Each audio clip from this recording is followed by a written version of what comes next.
Boom.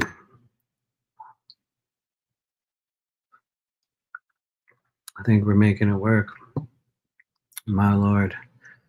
We're going to give it a few moments for everything to power up normally. If you only knew the type of, if you only knew what I had to do in order to, there it is. Hold up. There we go. Rewinded. Strike that, reverse it. But yeah, if you guys only knew the type of, decisions we had to make in order to get this live stream approved here today. I guess there's a heavy backlog of just live stream requests coming in right now, and we just jumped the gun. We just went for it. So once again, this live stream has not been approved by the Galactic Federation of something or other, whoever they are. But anyway, greetings everyone. Come on in. I think it's still 2025. I was alerted this morning that I guess we are in March. So the third month of the year has begun. And I'm proud to say that today we are coming to you live from a pocket dimension. Seriously though, what can only be described as a pocket dimension, also known as the multidimensional closet space, which for those that don't know, is literally the closet in our apartment here in Florida. And so we're going to do a little bit of an update on that, but it's been a fun experience. It's literally the closet that we're in right now. And so anyway, greetings everyone. Thank you for joining us here today. Yeah, it just took us a little while to get the portal open once again. Every time we try to go live, there's all kinds of strange little hitches, and ultimately you have to make a deal with the AI internet algorithmic archon gods. You know what I mean? You gotta, as they call it, a Faustian bargain. For those of you guys that are familiar with that term, you get yourself in a little bit of a Faustian bargain each time you do these live streams nowadays. And anyway, I saw some good questions coming in. Greetings, everyone. Yes, greetings, Aurora Diamond Heart. The multidimensional closet space. Yes, we're officially in the closet now. Only for a short time. For some of you guys that know us from Facebook, you will know why. I'll explain in a moment. I'll definitely explain, but greetings, everyone. It's good to see you. How's it going, Troy Stengel? Thank you for being here. I do have to admit, this live stream is actually simulated. That was part of the agreement we had to make in order to get pushed forward on the live stream schedule. And so I actually pre-recorded this entire live stream about a month or so ago. And seriously though, this is all pre-recorded. None of this is actually live. In fact, I was watching a video last night on YouTube. I do a lot of our viewing habits are very, very bizarre, and I go down these really, really weird wormholes of I get really weird with stuff. And I was watching this video, I think it was last night. It was the 7 darkest YouTube channels or something like that, and it was the story of this YouTuber guy in Ireland a few years ago. Might have been a few years ago, might have been, I don't know, could have been last year.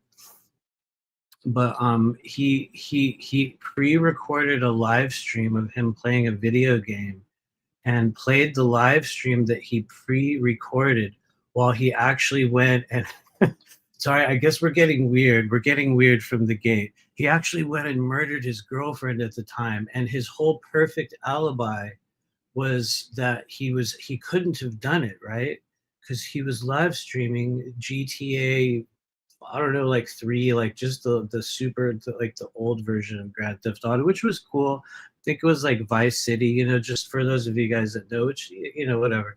But, he pre-recorded the whole live and then played it as if it was live so he could, go over there and engage in some horrid crime. So I have to admit, this whole entire live stream is pre-recorded. I want to say thank you to everyone who thinks that you're here live. You've actually already lived through this experience. You already lived through this experience, and you're currently in a dream right now.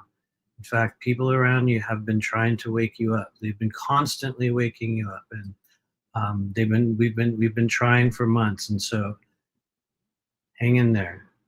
Pretty soon it'll all make sense. We can only keep it up for so long. I'm clicking randomly on everyone. But anyway, it's good. It's good to see everybody here. I call it a little bit of a timeline cleanser when you have to come in here and say a bunch of really bizarre, weird shit instantly.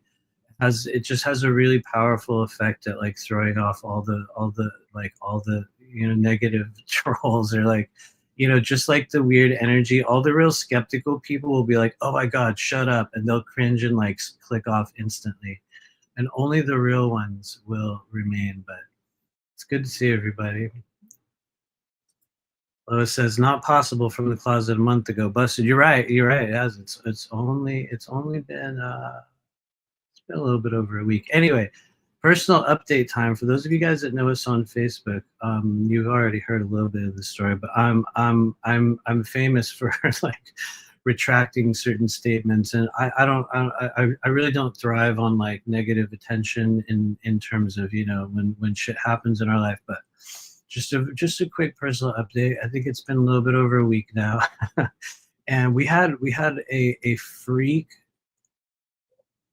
grease fire explosion, some kind of, I mean, literally a real live fire erupted in our kitchen about just over a week ago, and it was ultimately a grease fire that for those of you out there that have already heard the story, no, it was not a directed energy weapon.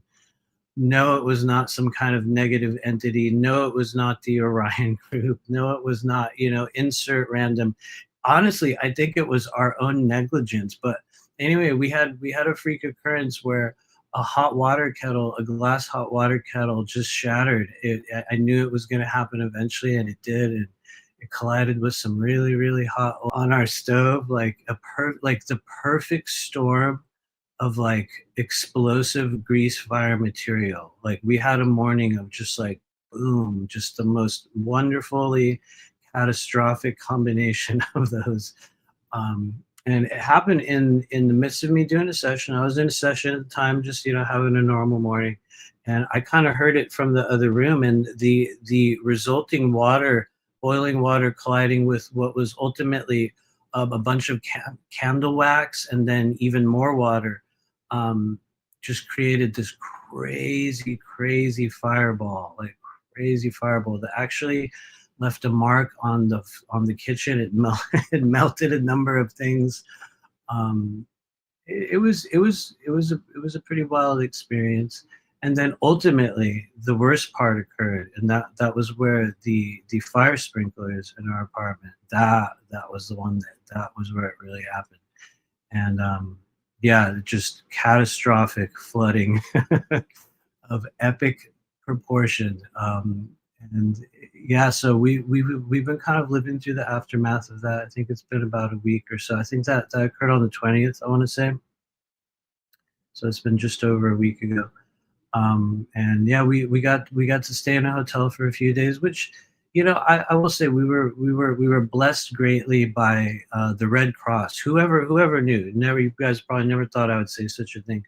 But I guess the management company or somebody linked with our apartment complex actually called, because they had to evacuate 2 floors due to the amount of flooding from the fire sprinkler experience. And it was very interesting to note that every now and then some of those agencies will help you, and I will give credit where credit is due. They gave us a hotel room for a few days to help us stabilize completely free of charge. It was a very kind gesture. I guess they do that for everyone, but it was very unexpected. And so ever since then, I guess we've been living with kind of the aftermath of that, and that's where it got a little bit worse. And for those of you guys that follow us on Facebook, I also commented upon this as well. But in the aftermath of this strange fire and flood situation, we were staying, as you can imagine, we were staying away from our apartment for a few days. And I came back about 3 days after that. I think it was on the Monday. I believe it was Monday. And came back to our apartment to discover that in the time we had been gone, we had what I can only call like a Hollywood style, like ransacking of certain, well, honestly, everything. like literally everything, especially personal items where someone goes through and makes no attempt to disguise the fact that they have rifled through and completely searched through all of your belongings, all the way down to items hidden in far closets, down to things that Honora had, like literal artwork that has no relevance to anyone other than a person who would want to just peer into your life and know, who are you? What are these people doing? It was a very, very strange experience. I would say, in kind of looking back at the totality of it over the last 10 days or so, that was actually, I would say, the most shocking. And, I'm certainly not one of those people that buys into the idea that I'm being targeted, although it certainly happens. I don't think that was part of it, but it definitely makes one feel targeted. It's definitely a very, very strange type of violation that occurs. It was a very bizarre thing, and so um, since then we've done a little bit of work, if you want to call it psychically, perceptively, and also just real world investigatively. And I don't think it was targeting by, anything really shadowy. I don't, think it was any kind of, some kind of agency. I almost wish it was. Honestly, I think well, I know it was just our management company for the apartments that we live in. And I know this because the people downstairs, it appears they had a similar experience, but it's been an interesting just series of events over the past week or so. And so that's why we're literally in the closet. And the reason for that is because we have industrial size, literally industrial size dehumidifiers running in our house right now, the size of like a mini fridge. For those of you guys that have seen them, these massive blowers. So it's been a crazy past few. 2025 started out honestly really positively. I really can't complain. There's been a couple of like bizarre traumatic experiences, but anyway, we're gonna go ahead and look over at your comments here. It's good to see everybody. Let me know if you guys have any questions. Let me know if you've observed in your own life a strange and turbulent, transformative early 2025. I think that's what it is for us, because that's really the only way the only way I could look at it is, honestly, I think it is actually benefiting us. But anyway, JJ Cox says, wow, you survived. We did. I will say we had very minimal damage, and our hurricane experience was so minor. And I will honestly say our fire experience was very minor based on what so many people go through. Our sprinkler system literally neutralized it in seconds, and then is the thing that and that was the thing that actually caused all the damage. But what's up, White Swan? Yeah, no, it was definitely. That's a strange violation. It's one of those experiences where it's like you will definitely. And I will say this: I went through a good 24-hour period or more where I was, that, oh, fuck this, fuck everything, you know what I mean? The bitter rage of like, who do you think you can do, you know what I mean? Like that, I'm gonna get them. And I'll be real, I do feel, I mean, I'll be totally transparent. I do feel a lot of resentment because it's a very clear violation. But then at the same time, I was like, well, you know what I mean? Like maybe this will benefit us in some way on the other side of it. Nothing like this happens by mistake. And I think that's one of the places where I will differ from certain people in what we would call a multidimensional community, depending on how you want to define that. Is that I really believe that we will make a choice to enter this timeline or this frequency of complete responsibility over every single event and every single trauma and every single strange notable occurrence. And so for me, it's like it kind of calls into question like the things that I've held on to over the past years. What is the value of those things, those pieces of previous stages of my life? Why do I feel violated by such things being known? Especially when at the same time I literally published a book last year that has so many more like deeply personal things than I ever thought that I would be disclosing to the world. So on one level, it's like, man, people will violate you in that sense. But I'm like, at the same time, I'm like, all of the bizarreness of me as a human being is so public now. Like we're so past the point of it being, you know, like this. Like I had no idea who and what they really were. Because I mean, honestly, you can just Google us, and you know, you can probably do that to most of us. So that's not me trying to claim anything, but it's like you know, all the secrets are pretty much out. So at this stage, I'm like, thank you for your interest.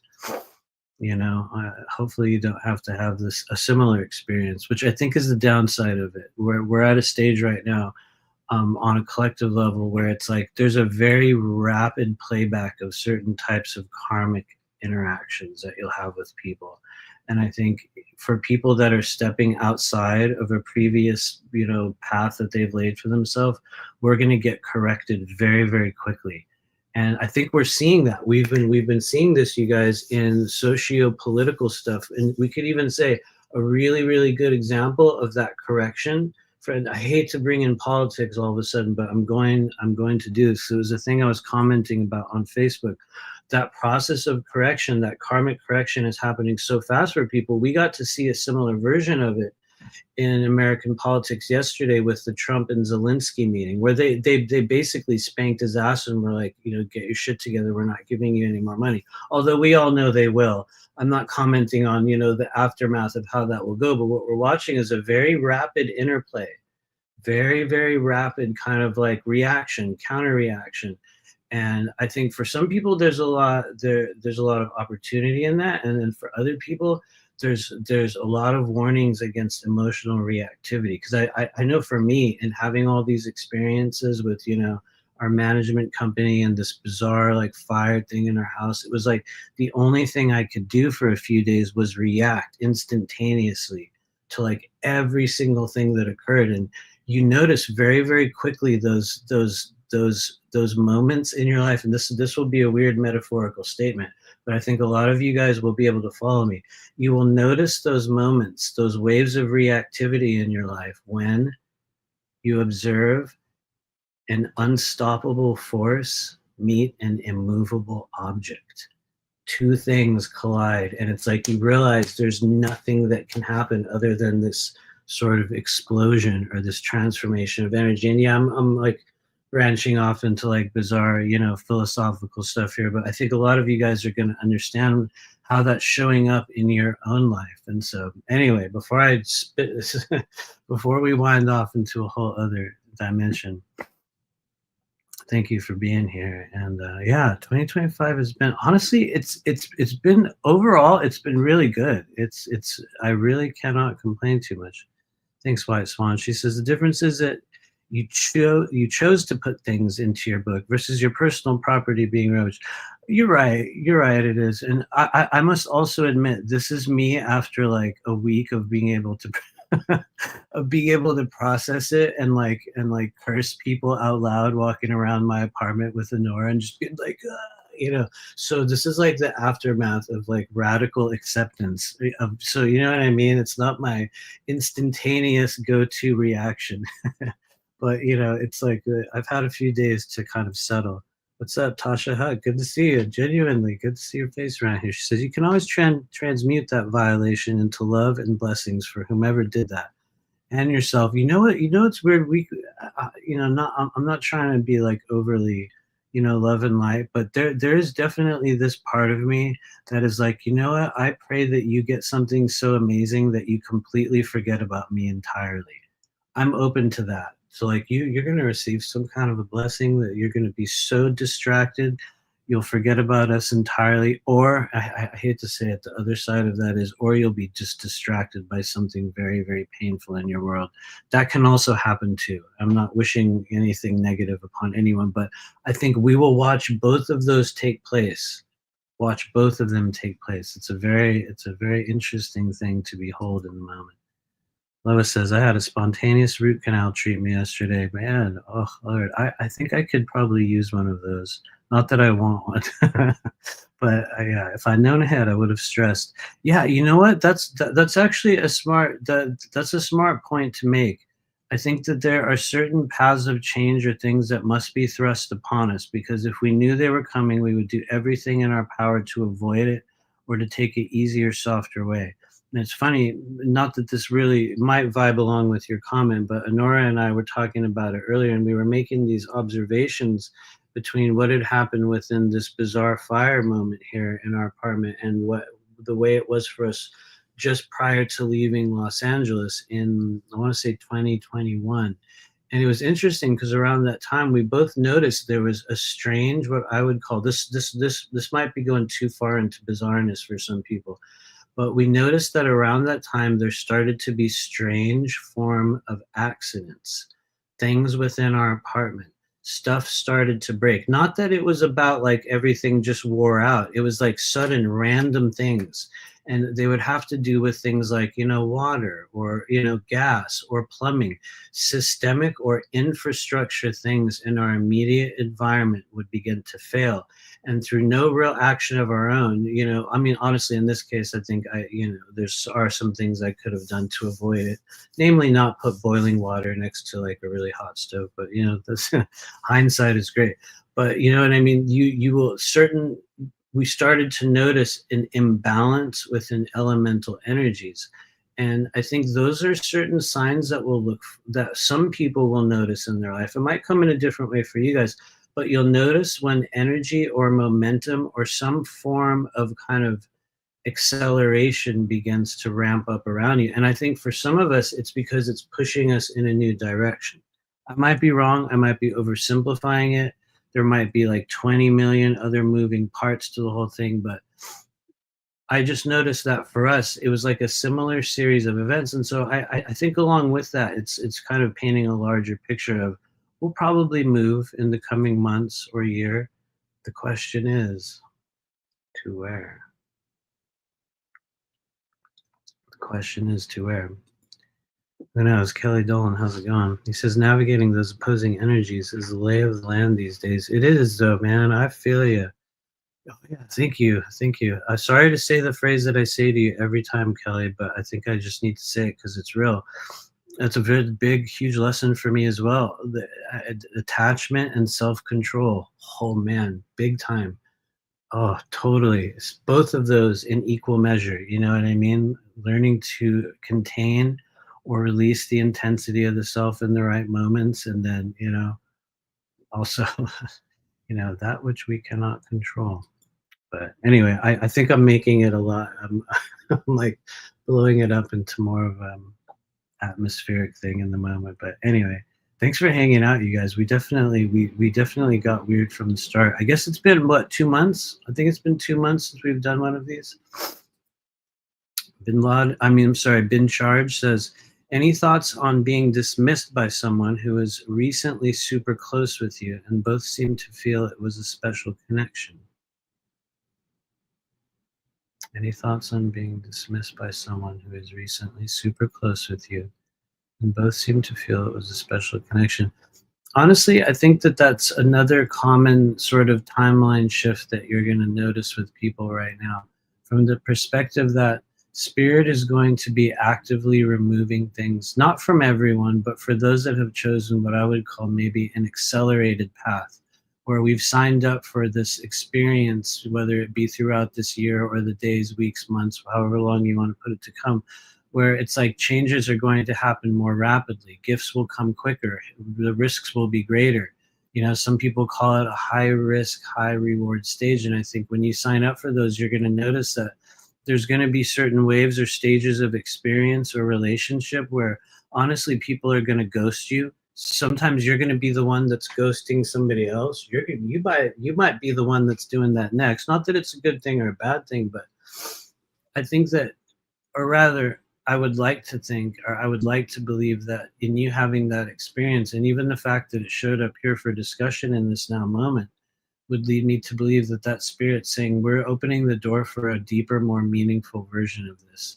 I guess, we haven't even brought out the cards yet, but let's say, if I was doing what I would call, which is a thing that we've done in the past, I don't know, maybe we'll do it on one of these, but I used to do mental card readings where I would just do a one card reading for a person where I would just like look at you and go, okay, what's the card? And so this is a little bit different from the mental one card reading, but I feel like in some way, Bin Charge, you're describing the card Judgment. judgment will come into your life in certain stages of the human experience. And it's like everything that you're clinging on to, everything that you've been using to define yourself or comfort yourself, or just anything that you've been grabbing onto a little bit too long or for the wrong reason, spirit will come along and they'll go, can I see that? Just, and they tear it away from you. And it's very hard. It's not fun. Just like you're saying, you'll feel dismissed, you'll feel dissed, you'll feel like, whoa, I did something wrong. And the reality is, whatever you're willing to get rid of in a judgment phase, you get a new one of. But it's at the cost of you being willing to lose the things that you're clinging on to. And so, anyway, I hope that makes sense a little bit. I wonder if that's a dynamic for you. It might be. Greetings, Don Rogers. Honestly, you're not late at all. I will literally spend the first 20 minutes just saying random weird shit to people. That, you know what I mean? It's like it's sort of, it's like a purge that we have to go through. You know, like we have to kind of dump out a bunch of randomness, and then we kind of get more random. Who knows? Anon says, "What's my obsession with the movie Total Recall? Why do I feel like I've been to Mars?" Honestly, maybe you have been to Mars, and I'm not saying that, you know, and for those of you guys that know me, you will know I am the least likely to be like, well, you're probably in a secret space program. I cringe at that. I have to be real, guys. It's 2025. Anyway, I don't want to offend anyone, but honestly, probably I think because for a lot of us, we're awakening to the stage of soul growth that I guess we could call it the true experience of multidimensionality, which is an experience that you've signed up for in this life. And I think within that experience, we start to become aware of the vibrations and the thoughts and the existence of other selves on other timelines in what we would call other realms or dimensions. And one of the things that I think a lot of us, or other, if you want to call it a wavelength or a timeline, or, you know, another version of reality, alternate dimension, whatever you want to call it, I think one of the ones that many of us are encountering and just connecting with in this life is a much more highly advanced technological version of it, where there's a fully formed version of yourself still existing within that plane. And I think because of where they are at with technology, we are the aspects of self that are just coming into awareness of that. And so it's a thing that we're all kind of discovering and figuring out together. And so I think for a lot of us, we come to these remembrances or these attractions to certain movies or themes or topics or experiences that other people will have. And I think in some cases it's because you've quite literally, you've lived life on Mars, you've been connected with Mars. And, you know, even if that question comes from a humorous perspective, I think that's part of the path of just reincarnation and soul growth for a lot of us. A lot of us were incarnated together on the timelines in Mars in which it was far more inhabited and there was a lot of upheaval. Honestly, I work regularly with a person who's deeply connected to the timelines that we've shared on Mars. And this is a person who has some of the most shocking other life, other realm recall above and beyond many people I've ever encountered in this world. And time and time again, many things return to Mars and the experiences there. And so anyway, that's a really long-winded way of saying maybe you've honestly, you probably have. You've existed on Mars, and who knows, maybe you had some memory implants. You know what I mean? Total Recall was really cool disclosure, right? It was great. I didn't really like the second Total Recall with that other guy. Remember how you guys will remember that they did another Total Recall, right? Is that a Mandela like effect? They did do another Total Recall, right? I'm pretty sure they did. I'm pretty sure they did. Thanks, Anon and on. I know you're not joking. Although some people will, like some people will, but I would say meditate upon it. Meditate upon it. Like really allow yourself to feel into those experiences and things that you perceive, and understand that, you know, in some cases, there's some of us that were taken into certain programs, but what I believe is like on a mass level for a lot of us, we're remembering and we're activating and coming into contact with the vibrations of other selves. At least to me, that has been the explanation that makes the most sense. And you can read more about it in the Law of One. If you go to lawofone.info, to me, I think the Law of One is the most accurate understanding that I've found in terms of just what I believe to be the truth about how and when we incarnate the conditions around those. Some people will argue that there's, many holes within, the teachings of law of one. I think that there are for anything. It's not meant to be a philosophy or a way of life. I think, but I think for a lot of us, it explains a lot of things, especially when we look at the concept of the social memory complex, which is what we're entering as a society or as a soul group, or, whatever term you want to add to it. And that's the stage where we begin to interact and become aware of the many vibrations and the thought forms and the realities and the internal world and the external kind of dimensions outside of time. We become familiar with that. We get introduced to it as like a group, soul. And so for a lot of us, that goes back to the thing that I've talked about a lot in here, where it's like, yes, you are legitimately connecting with friends and family and people and all sorts of things in the dream realm. It's past the point of, you just thinking of a person, although that does happen. Many of us are connecting in that non-physical space. And I think that's by and large the stage that we're in right now when it comes to like overall soul growth. There's a lot more specificity that we can add to it, but anyway, watch out. I'll keep ranting on that one. But what's up, Felicia? Okay, you know what I'm talking about. This is a real thing, and maybe yours was targeting. Here's the thing. I'm not saying ours wasn't. I just know that for me, I choose to be one of those people where, and maybe that's a foolhardy thing. Some people will say you need not take responsibility for everything. For some reason, it makes sense to me. Like that's the stage that I'm at. But I am also open to the idea that in many cases in our life, things can be spiritually or energetically influenced. And many people have commented to me privately that they believe that what happened with us was influenced in some way by an energy. And, that's entirely possible. I believe it's probably more likely for you just kind of knowing your personal history. But yeah, I had a pot of boiling water catch on fire in a mysterious manner. It was very literally like ours as well. I mean, very strange, sudden, like a random, like, what? Oh my God. And granted, I did not watch it interrupt or erupt. I was in the other room. I'm grateful Nora was there to kind of throw it in the sink. She did get some burns, but nothing catastrophic, nothing that we haven't been able to handle. But yeah, we're also going to be thank you for saying that. We're also going to be forced to move out for a little while. We might have to leave here for a month. And my prayer is that there was talk that they're gonna move us into an additional apartment.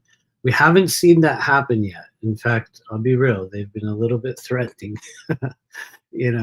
So for everyone out there that's watching, just place some positive intentions out there for us that come Monday they'll be like, yeah, you can just move into this other apartment for a month. I will admit it's a little bit of a concern, but it doesn't feel like a crisis, I guess is what I'm saying. Thanks, Don Rogers. He says, great explanation of multidimensional consciousness. Yeah, thank you. I appreciate it. Ben Charge says, did you watch the show Severance? Man, you know what? I genuinely wish I could watch TV shows. I've commented on this at other times, and it's not like I'm not a kill your television person. I'm not a hater of like Netflix. I'm not, you know what I mean? I'm not against movies. I'm not like, don't poison your brain with that. I'm not one of those people. I just seem to have lost the ability to sit there and watch shows. I really want to, but it's something that kind of left for me in 2017. I do watch a lot of random stuff on YouTube. I will admit that. Actually, I think I'm going to show you guys a couple of the channels that I've been obsessing on lately. But before that, we're gonna make an awkward switch in a moment, because you guys know I usually wait for in the middle of our show to actually talk about the things of importance. But I have heard Severance is really good. I have heard a lot of people enjoy it. Similar to the Backroom Dimension, which is a real place. We're gonna be talking about that in just a little bit here, but. Thanks, Selena. I feel like it's going to work out. It's one of those things where I'm like, I don't know. It doesn't feel that foreboding. It feels like we went through the worst of it with somebody rifling through our stuff. And it sucks to say it. Not that I would ever say their names. It would be pointless to. But the person that went through our stuff is now the one that's sort of playing power games with us. And it's just, Oh, it's one of those things where you just have to like, okay, yeah, we're gonna, we're not gonna react negatively to this. Not that it would matter if you did, you know what I mean? I think for those of you guys that are familiar with the work of Carlos Castaneda, and even those that aren't, I I'm describing the most textbook version of what is known as the petty tyrant. You can even just Google that term, petty tyrant. Just look it up. It's an interesting concept. And you what's funny is when you learn what the petty tyrant is, you'll see many of them in your life. You'll encounter them constantly. You have to encounter them. They serve as training and experiences for growth and to show you about who and what you are, and also what you can and cannot do. They teach us about timing and honestly clarity and number of things. Anyway, I'm not gonna I'm gonna avoid branching off into additional randomness. But Jason says we're gonna get rickrolled. I wish. You know, rickrolling doesn't really hit me in the same way because I remember when that album came out. I would literally remember when my mom was bumping Rick Astley constantly.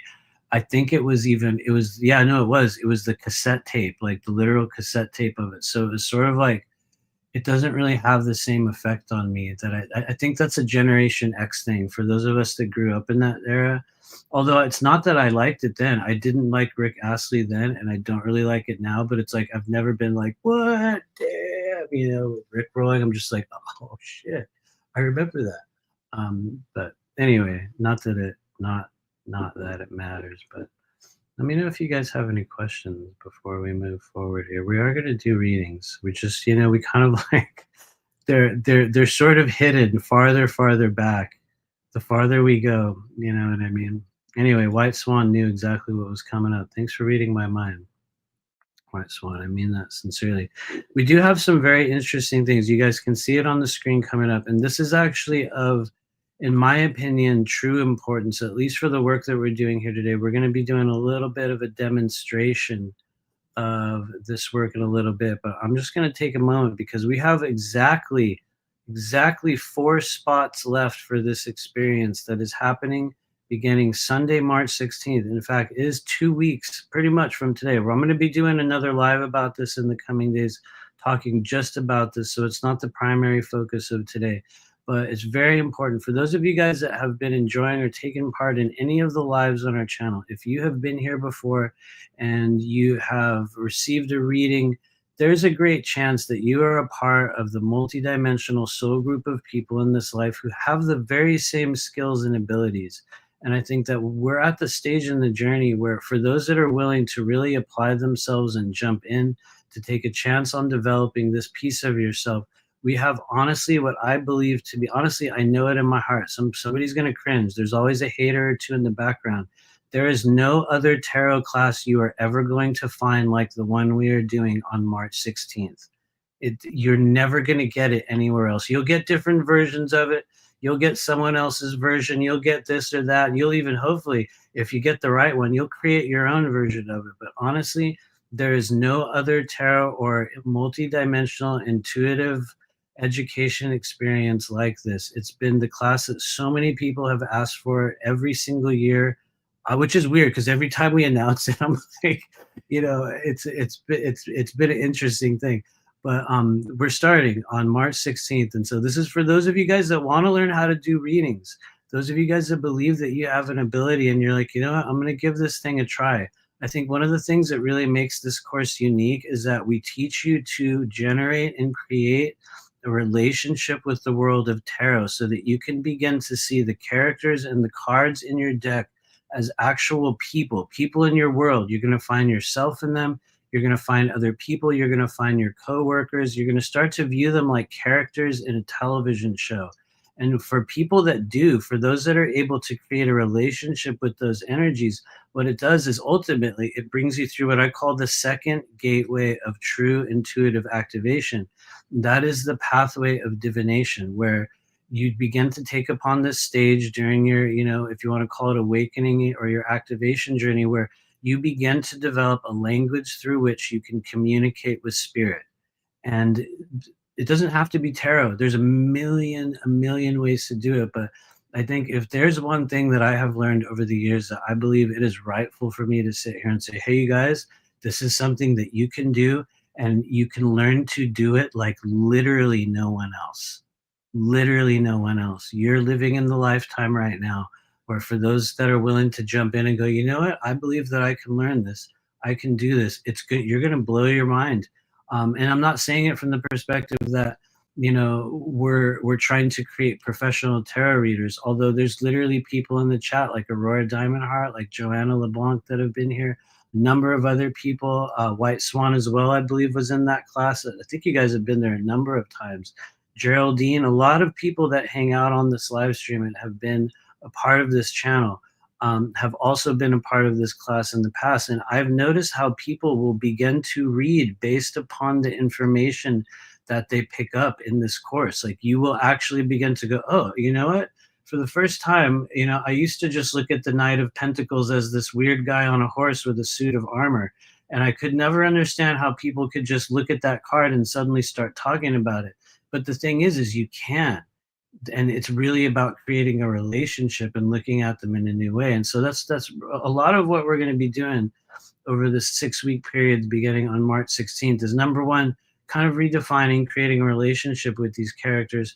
And then also, from another perspective, we're learning to view the world of tarot from what I would call a elemental perspective, which is kind of a trick that you can use like for people who are just starting out, and you're like, well, what do you mean elementally?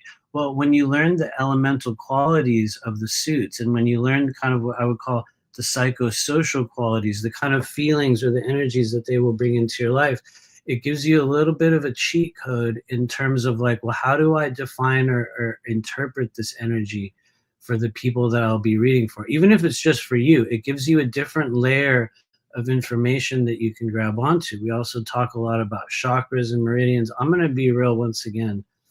I have not seen anyone else within our multidimensional community that is demonstrating the level of anatomical knowledge with respect to how to tie in the themes in tarot to what's actually going on inside your body. And I pray to God that I do, because when I do, I would love to have a conversation with those people on this channel and pick their brain about how that process went for them. But the reality is I just haven't. I have not been exposed to those people. And I think that's one of the things that we also work with in this course, is that, we begin to understand, well, it's not just a character, it's not just a person in your life, it's not just an elemental energy, it's also a channel.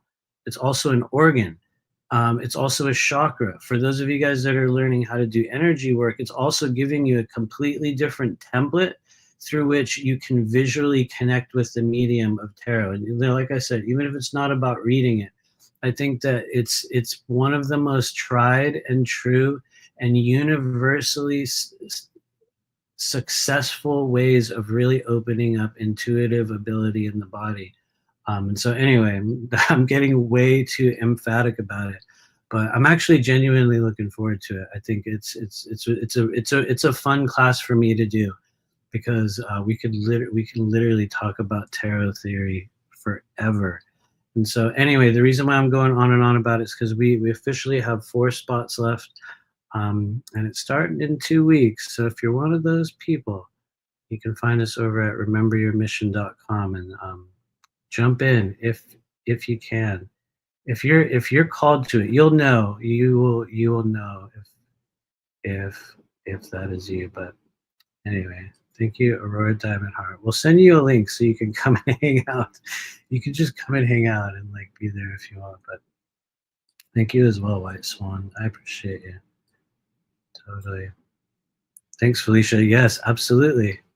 Totally. You've been there. Yeah, no, thank you. For those of you guys that have taken part in it, it's an interesting one. And we're gonna do one other, because I would be crazy if I didn't, because we do have another thing that's coming up, and we are gonna switch over to it.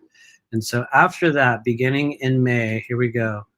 So this will be a quick one, and then we're gonna do some readings. So hang in there, you guys. You only have to endure a very short infomercial. Which honestly, I hate to say it, but this is almost more fun than the tarot class. But And then 2 months after that, starting on May 18th, we have the chakra activation and clearing workshop. We're going to talk way more about this later, so I'm not going to dwell in painful detail upon what we're going to be doing in this, but I'm putting this out there now because we've already had a number of people sign up and it's still a few months out.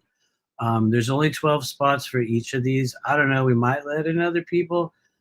Usually I do, we'll let in a couple other, extra people, but we keep a lot of these small, honestly, because I think it allows people to be exposed on a greater level to the depth of the energy that we're creating. And I think it allows for a deeper level of personal connection, I think, within the course. But this is something that's coming up for those of you guys that are at the stage where you're wanting to learn how to do energy work. Some of you already are. Some of you guys have already taken Reiki, which is amazing, and I love it. And I actually have used Reiki at many stages in the private sessions that we do.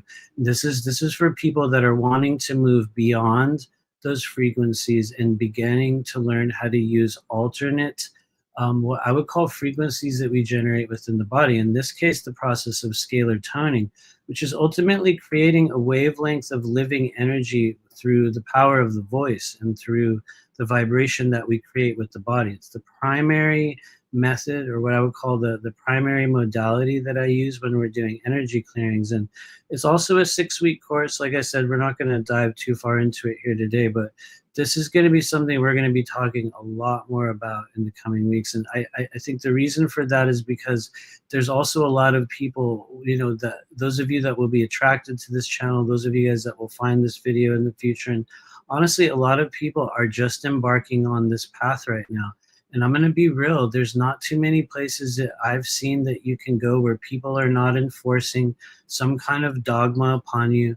They're not enforcing some form of a control structure. They're not doing, the master student archetype, which I abhor. I think what we're all doing as a collective is, remembering the skills and abilities. And I think that for me as a person that teaches this type of stuff, I think one of the greatest things I can do is not necessarily dictate to you a method through which step 1, we do this to clear the energy. Step 2, do that.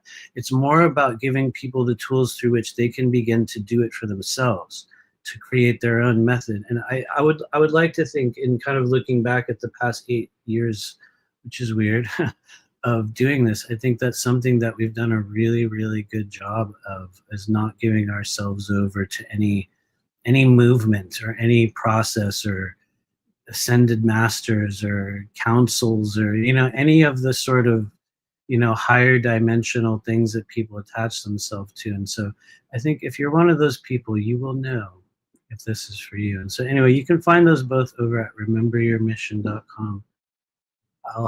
I'll stop ranting about it. I'm going to stop talking about it now. But anyway, thank you guys. I'm looking forward to seeing those of you guys that will be joining us. I think there are 6 or 7 spots for the chakra class, so it's filling up quickly. But anyway, with that said, our mission here tonight is to demonstrate a little bit of multidimensional tarot. And so for those of you guys that would like a reading, just like we do it in Patreon, say something in the chat. If you have a question, I'd like you to please insert your question. You can, if you choose, you could do super chats. I'm definitely not going to turn it down, but there's no requirement to do so. And so do not feel pressure to do so. It does, like it or hate it, it catches the eye. I don't even know if this channel's monetized anymore, so maybe you can't do super chats. I have no idea, but we're gonna be doing some readings. So let me know who's ready for that. Oh man, bin charge, you got an excellent question. I'm gonna create a little bit of a diversion before, because here's the thing. You maybe I already commented on this, but I was actually gonna show you guys this. And so ever since our weird little event, where was I? I'm gonna pull up this channel. Especially over the past week, I have noticed I have this tendency to kind of like retreat into like sort of liminal images, and I've noticed that I haven't really been paying attention to, you know, anyone's shows or podcasts or any real news stuff, very, very minimally. But for some reason, you guys, I keep going back to these channels. Okay, boom. Number one, and I encourage you guys to subscribe to these people. I have no affiliation with them. I don't know anything about them. I hope that the YouTube AI Archons allow us to show this channel here. But I have, you guys, I am literally obsessed with liminal kind of Grammarly now uses AI to help you. with like the whole like liminal imagery thing. Here, we'll skip through that and I'll show you a little bit of this. But I will literally just sit here, like instead of watching stuff on Netflix, I will literally sit here until like the wee hours of the morning and trip out on these like just images and random like stuff that will go by. And so I don't know, something about it. This one's like extremely haunting. But some of them are like shockingly beautiful. I'm only gonna skip through little bits. I don't want to trick any negative comments. There's a number of these channels. Some of them will get really, really spooky, very weird. Some of you guys that are familiar with the backrooms dimension, I believe that as we continue to kind of open up multidimensionally, and we kind of, you know, begin developing skills in our ability to project our consciousness into other places, one of the things that really gives us an ability to do that is to begin to kind of project your energy into images. And I think that one of the things that the sort of liminal image trend allows people to do is to begin to learn how to extend your consciousness and your mind's eye into a static image and to begin to experiment with the process of astral projection. That's not to say that what we're doing is astrally projecting into the image itself, but what you're doing is ultimately beginning to acclimate your consciousness to the concept of pocket dimensions, which is really what the backrooms is. For those of you guys that are familiar with other backrooms, it's literally an alternate dimension created by our consciousness, kind of like a lot of you guys have you know, I've talked about it on other lives and other channels. One of the best versions of that is the Slender Man cryptid that was created through you know, our collective consciousness. But this, I just, for some reason, I am so obsessed with these right now, and so you guys have to blame Bin Charge for asking that question, for reading my mind. Anyway, this one gets pretty spooky, but I'll show you guys the other one. There's another one that we watching. I'll skip over to the other channel, which I'm gonna be real. I think that this guy has a much smaller channel, but where did it go? Honestly, his ability to curate music and images is absolutely outstanding. So here we go. I realize I have audio running. I should not be able to stop this second. This is the other one. I would encourage you, definitely subscribe to this channel. Very, very new channel. They're just starting out. But honestly, this one is absolutely second to none in terms of image and music curation, meaning like what they're able, just the vibe that they're able to create with their stuff. And I'm going to skip forward a little bit. But it's just this really weird, spooky, dream world type of atmosphere that gets generated. So anyway, for some of you guys, this will be absolutely, you know, meaningless. For some of you guys, it'll just be some little thing. But I think for those of you guys that continue to watch this channel, and especially those of you that are on the path to opening up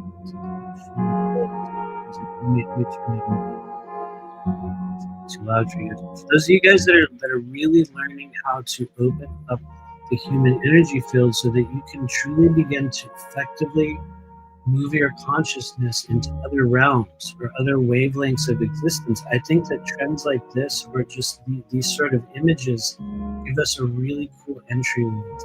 Very much like I was just saying a few minutes ago.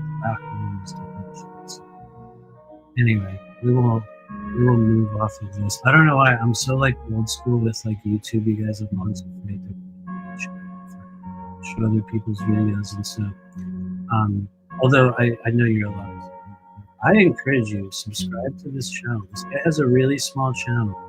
I think they're under 1,000 subscribers. It is 945 subscribers, but anyway.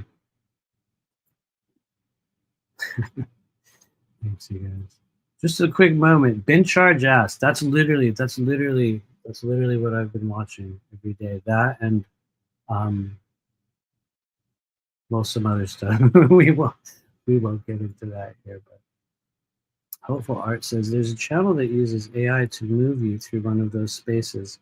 They're mostly like underground pools. It gives me such anxiety. LOL, if I remember, I'll put it. Oh, please do.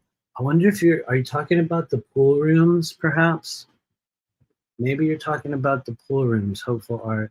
But yeah, no, there is. I think that's kind of like some of the ways in which, and for some people, it's, there's still a lot of negative conditioning around, the concept of AI and the imagery that it creates. And everybody's entitled to their own opinion on that, regardless of what your opinion is upon integrating and the enjoyment of, AI art. It's not going to go anywhere. And so, you know what I mean? I think that we'll find some fascinating things out about it. We'll find some very disturbing things out about it.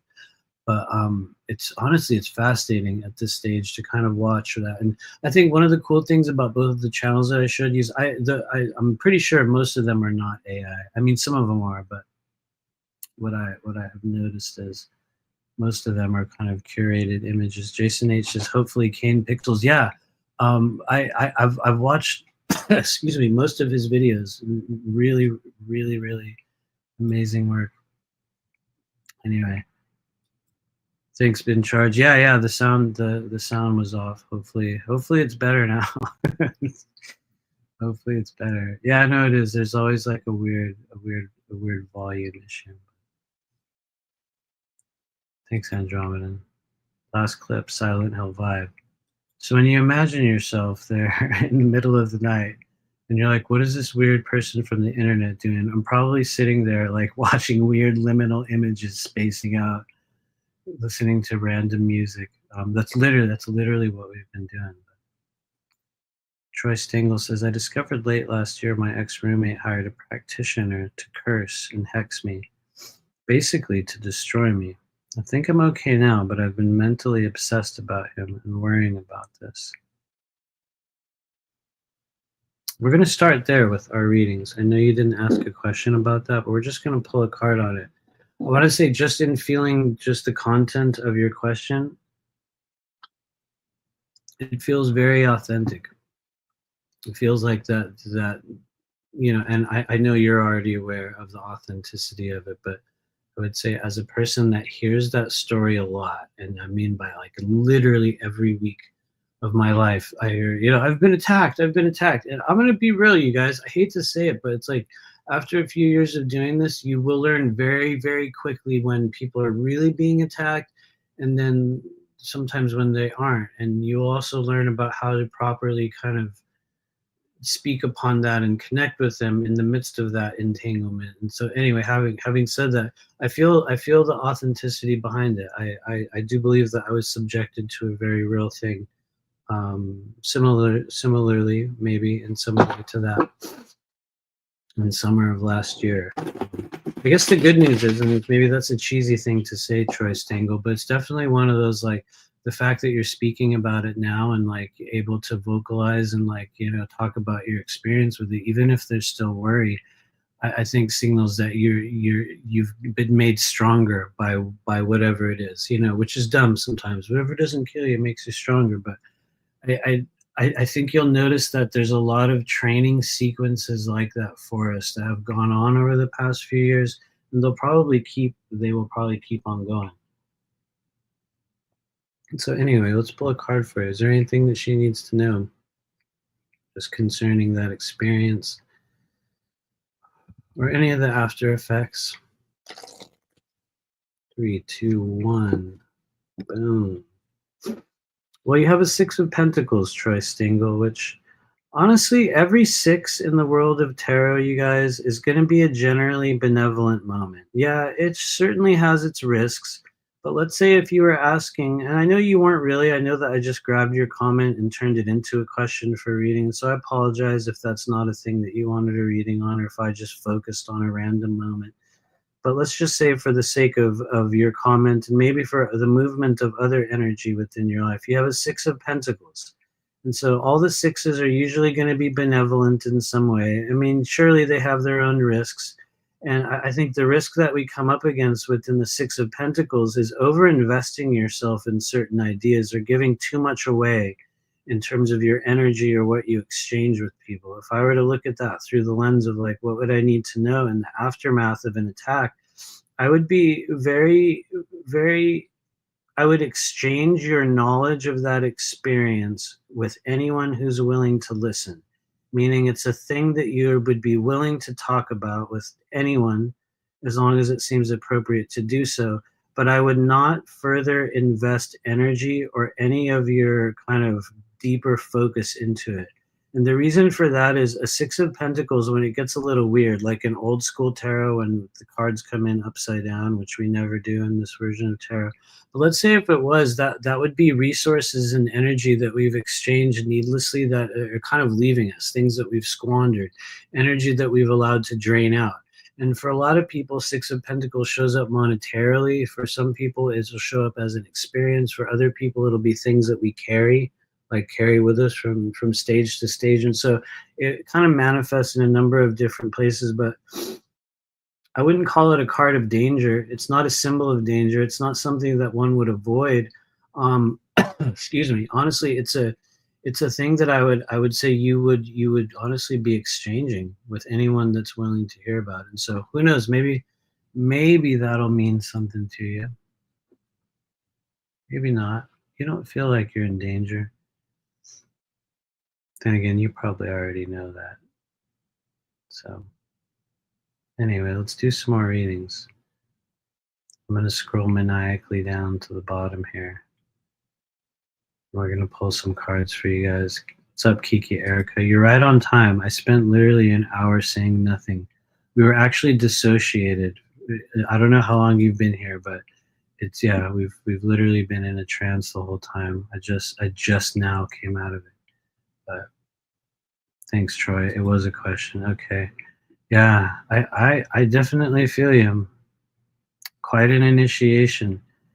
You know, I think that is like kind of like I was saying earlier, that is the path. There's like an accelerated path that's available or that a lot of us stepped into, whether it was at the end of 2024, the beginning of 25, it could have been last week for some of us, but excuse me, there's certainly an accelerated movement. You might have been in it for the past few years, and it'll be marked by bizarre events, moments of strange upheaval, all kinds of really difficult choice points, and you'll notice those because you'll be looking back on the past few years or months or days, and you'll be like, wow, I actually benefited in a strange way from every single one. But during the time that it was going on, it was uncharted territory. I think that is probably one of the kind of like the hallmarks of when you're switching into another timeline of that experience, meaning it's like you've changed the channel, excuse me, and now you're moving into another stage of it. It's you also notice that a lot of the after effects of that will sort of drain out and things will pass. And anyway, I'm probably going needlessly deep into it, but anyway, we're going to do a few more readings here. I'm going to scroll through and grab a random person, and we're just going to pull a card for you. And it's going to be you, Peaceful Heart. It's bizarre. When I search for skits on YouTube, it only shows me videos about schizophrenia. Oh my God. I don't know why. It's a very small channel. I'm sorry that's the way it is. I don't know how I found them. I think the excuse me, there's a choking on my own coffee here. I don't know how I found them. I think the YouTube algorithm showed it to me, but keep on searching. Keep on searching. You'll find it. Anyway, yeah, thank you for being here. We're going to pull a card for you, Peaceful Heart, just because you're hanging out and you're on the screen in the moment. So, here we go. Live from the world of multidimensional tarot. This is for Peaceful Heart and anyone else who would like to receive it. You'll know if that's you because it'll apply to something in your world. Whoa, look at that. It says Eight of Swords. Wow, thanks for being here, Peaceful Heart. Now, I don't want to assign an Eight of Swords to you, but maybe you've had a little bit of this experience recently. And don't worry, it's certainly not a crisis, but an Eight of Swords will come into a person's life in a moment in which maybe we've had a hard time making certain decisions. Maybe you've been aware of kind of just entanglements of energy. Maybe at times you'll think you're in between a rock and a hard place, or sometimes there's just a lot of the same questions over and over and over again, and you're having a hard time plotting a path or the best way forward. You might feel even, and you can see it in the imagery, tied down or restricted in certain ways that you don't really understand. And sure, you'll be aware that it's not a crisis and your life is not over, but you'll be aware of just this lack of movement and a difficulty, indecision within the moment. You'll also know in some form or another that, there's certain things you're definitely not aware of. And once again, it's not always a sign of disaster. Some people would call Eight of Swords analysis paralysis. We would call it toxic indecision. And I don't mean horribly toxic. It's usually just a stage in which we're not sure if we're supposed to go right or left or up or down. And really, ultimately, like the cause of it, it's usually, like I said, not a crisis, but it is a sign that we would benefit from clearing the mental body, the mind's eye, silencing the mind, going into meditation. And from another perspective, whenever you see a lot of swords in the world of tarot, that could also be talking about things that need to be expressed. So there might be some things that you've sort of tied up or held within the self that it's time to express to another person. That can also be a big part of it. But there's a lot of ways in which the Eight of Swords will show up. Just know, and I'll say this for anyone else who needs to hear it, similarly to another card in the world of tarot, we would say Four of Cups. It shares a similar thing with Eight of Swords. That is, just know if you've been asking the same question over and over and over again, Spirit, number one, they already told you the answer. That's Four of Cups. But also in the state of Eight of Swords, you'll need to learn how to listen a little bit differently, to clear your mind and to allow that answer to be heard. And so anyway, I'm probably over interpreting your one card reading, but whenever you guys see a lot of swords, this is for everyone out there that's learning tarot in your own right. Swords are going to symbolize the realm of the mind, the realm of the voice, psychic energy, non-physical energy, the look on your face, the body language that you hold, even the clothing that you wear, even the way you style your hair. Every aspect of your personal presentation will be shown through the element or the suit of swords in the world of multidimensional tarot.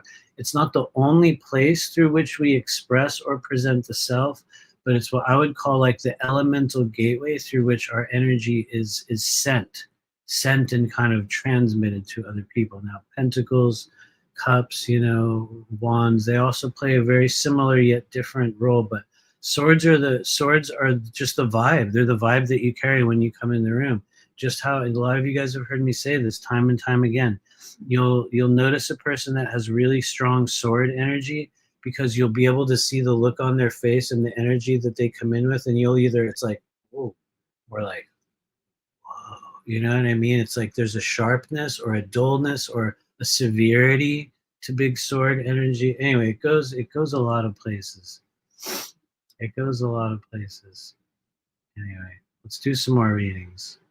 I'm going to keep ranting at everybody. What's up, JJ Cox? How's it going? What do you see about me in art medicine? Excuse me. Let's see what shows up.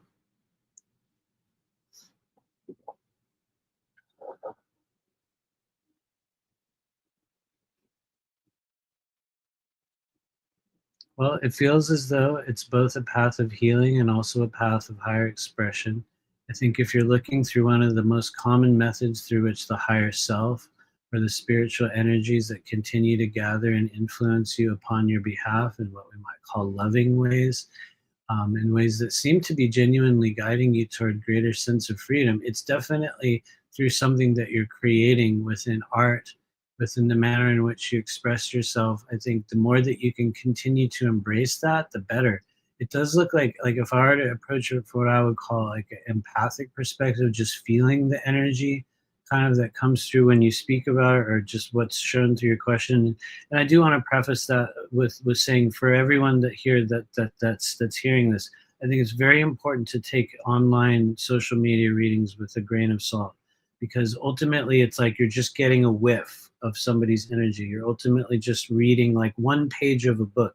There's a whole before and an after and many other extenuating circumstances that I won't be aware of. But it feels like one of the most powerful things that you can continue to embrace for yourself when it comes to not only letting go of the past, but also in bringing in a change. I think if you want to call it in your craft for the future, excuse me, in the way that you're presenting yourself, it's like I do see a change within that.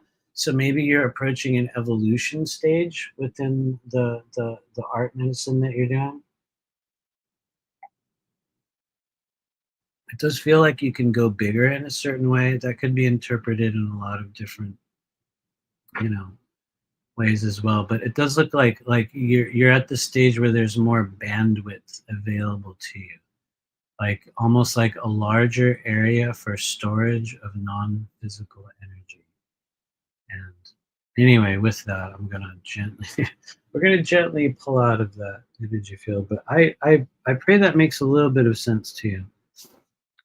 Honestly, I think it's probably one of the best things you can do right now, even if you feel like you're wasting your time, or maybe you're not really doing as much as you would want.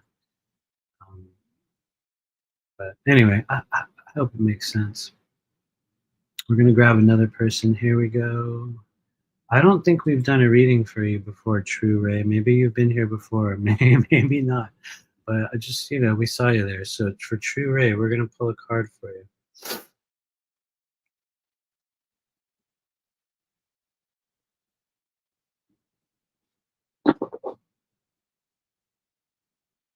And so, once again, take it with a grain of salt. When I would call approach the auric field, or kind of like aim my energy toward you, it feels as though one of the overall, if you want to call it a lesson, excuse me, a little bit of coughing here tonight. It's interesting.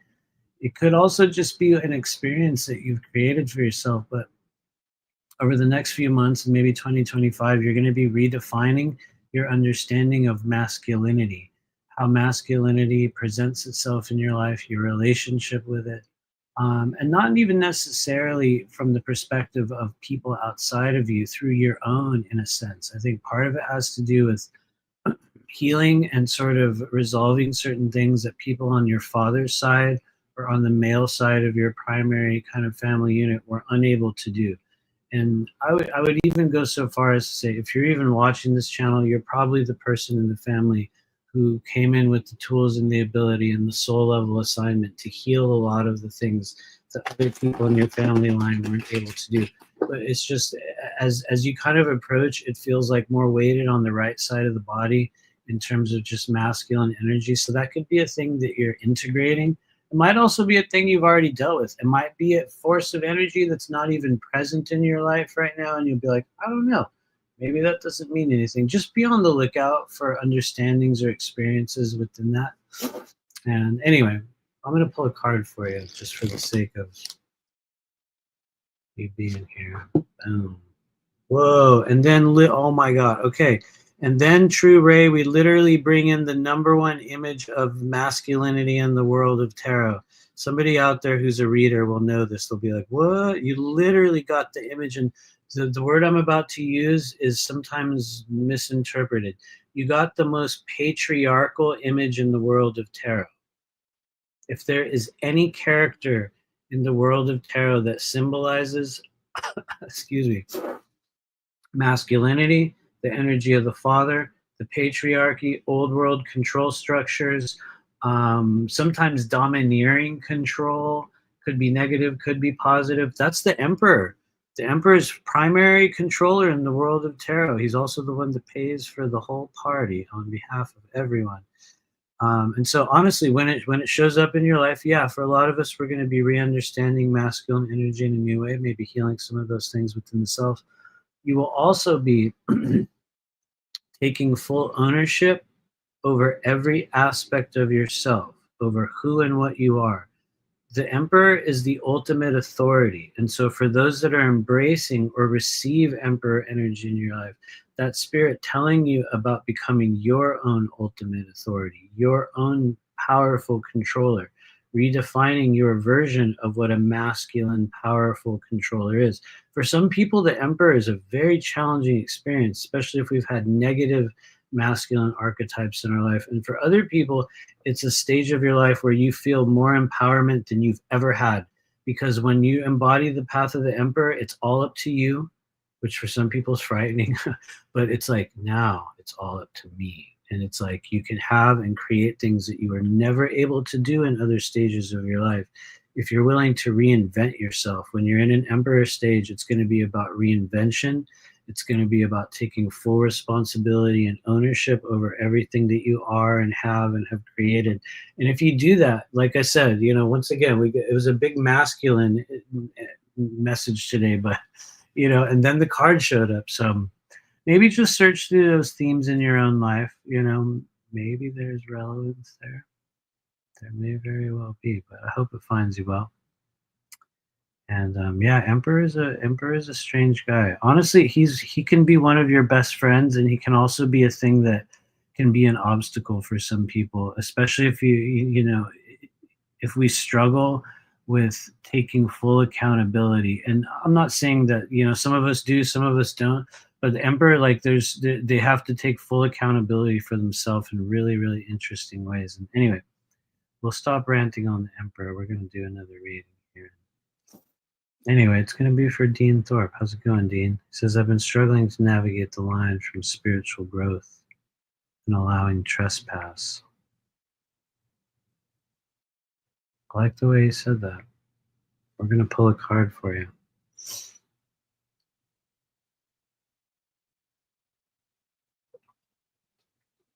Here we go.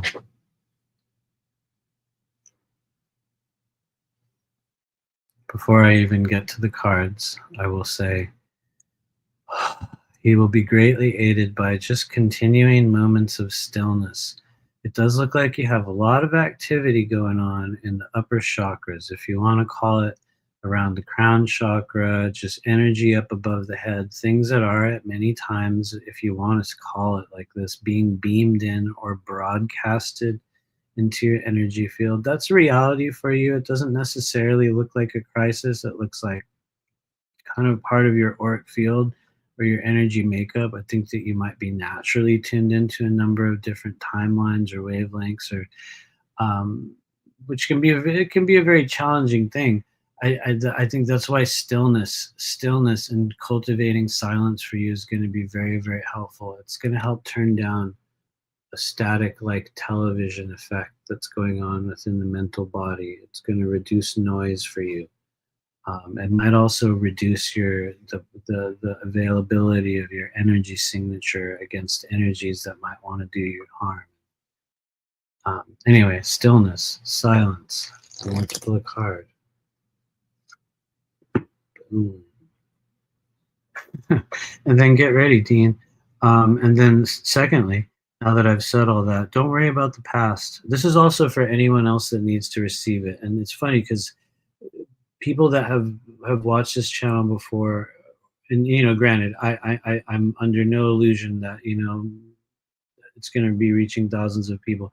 The best we get on this channel is like 500 to 600 views per video. So I'm not talking about the world, but in a lot of the readings that I've been doing lately, the Eight of Cups has been showing up a lot. In fact, it literally showed up this afternoon. And when the Eight of Cups shows up in your life, you guys, this is for Dean and anyone else. Yes, things have happened. Yes, you're going to be very aware of what you still don't have in this life. You're going to feel the deficits. You're going to notice the places of yearning, those holes in your human experience where you perceive other people as being full and filled and activated and flowing. And you'll feel that perceived emptiness within you. And honestly, for some people, Eight of Cups is a lonely place to be. It's an isolated place to be. You'll find yourself up at night wondering what could have been, You know, how did I get here? Thinking of the ones that got away. You know, there's many different what ifs and past kind of recollection that comes in for the Eight of Cups, and it's a stage that some people can get stuck in, where we're a lot more worried about what's wrong than what's right. It's normal. It's a disproportional emotional perspective, but the overall message behind Eight of Cups for anyone that needs to receive it is that when you finally count all your cups, yes, there's all 8, you realize nothing is actually missing.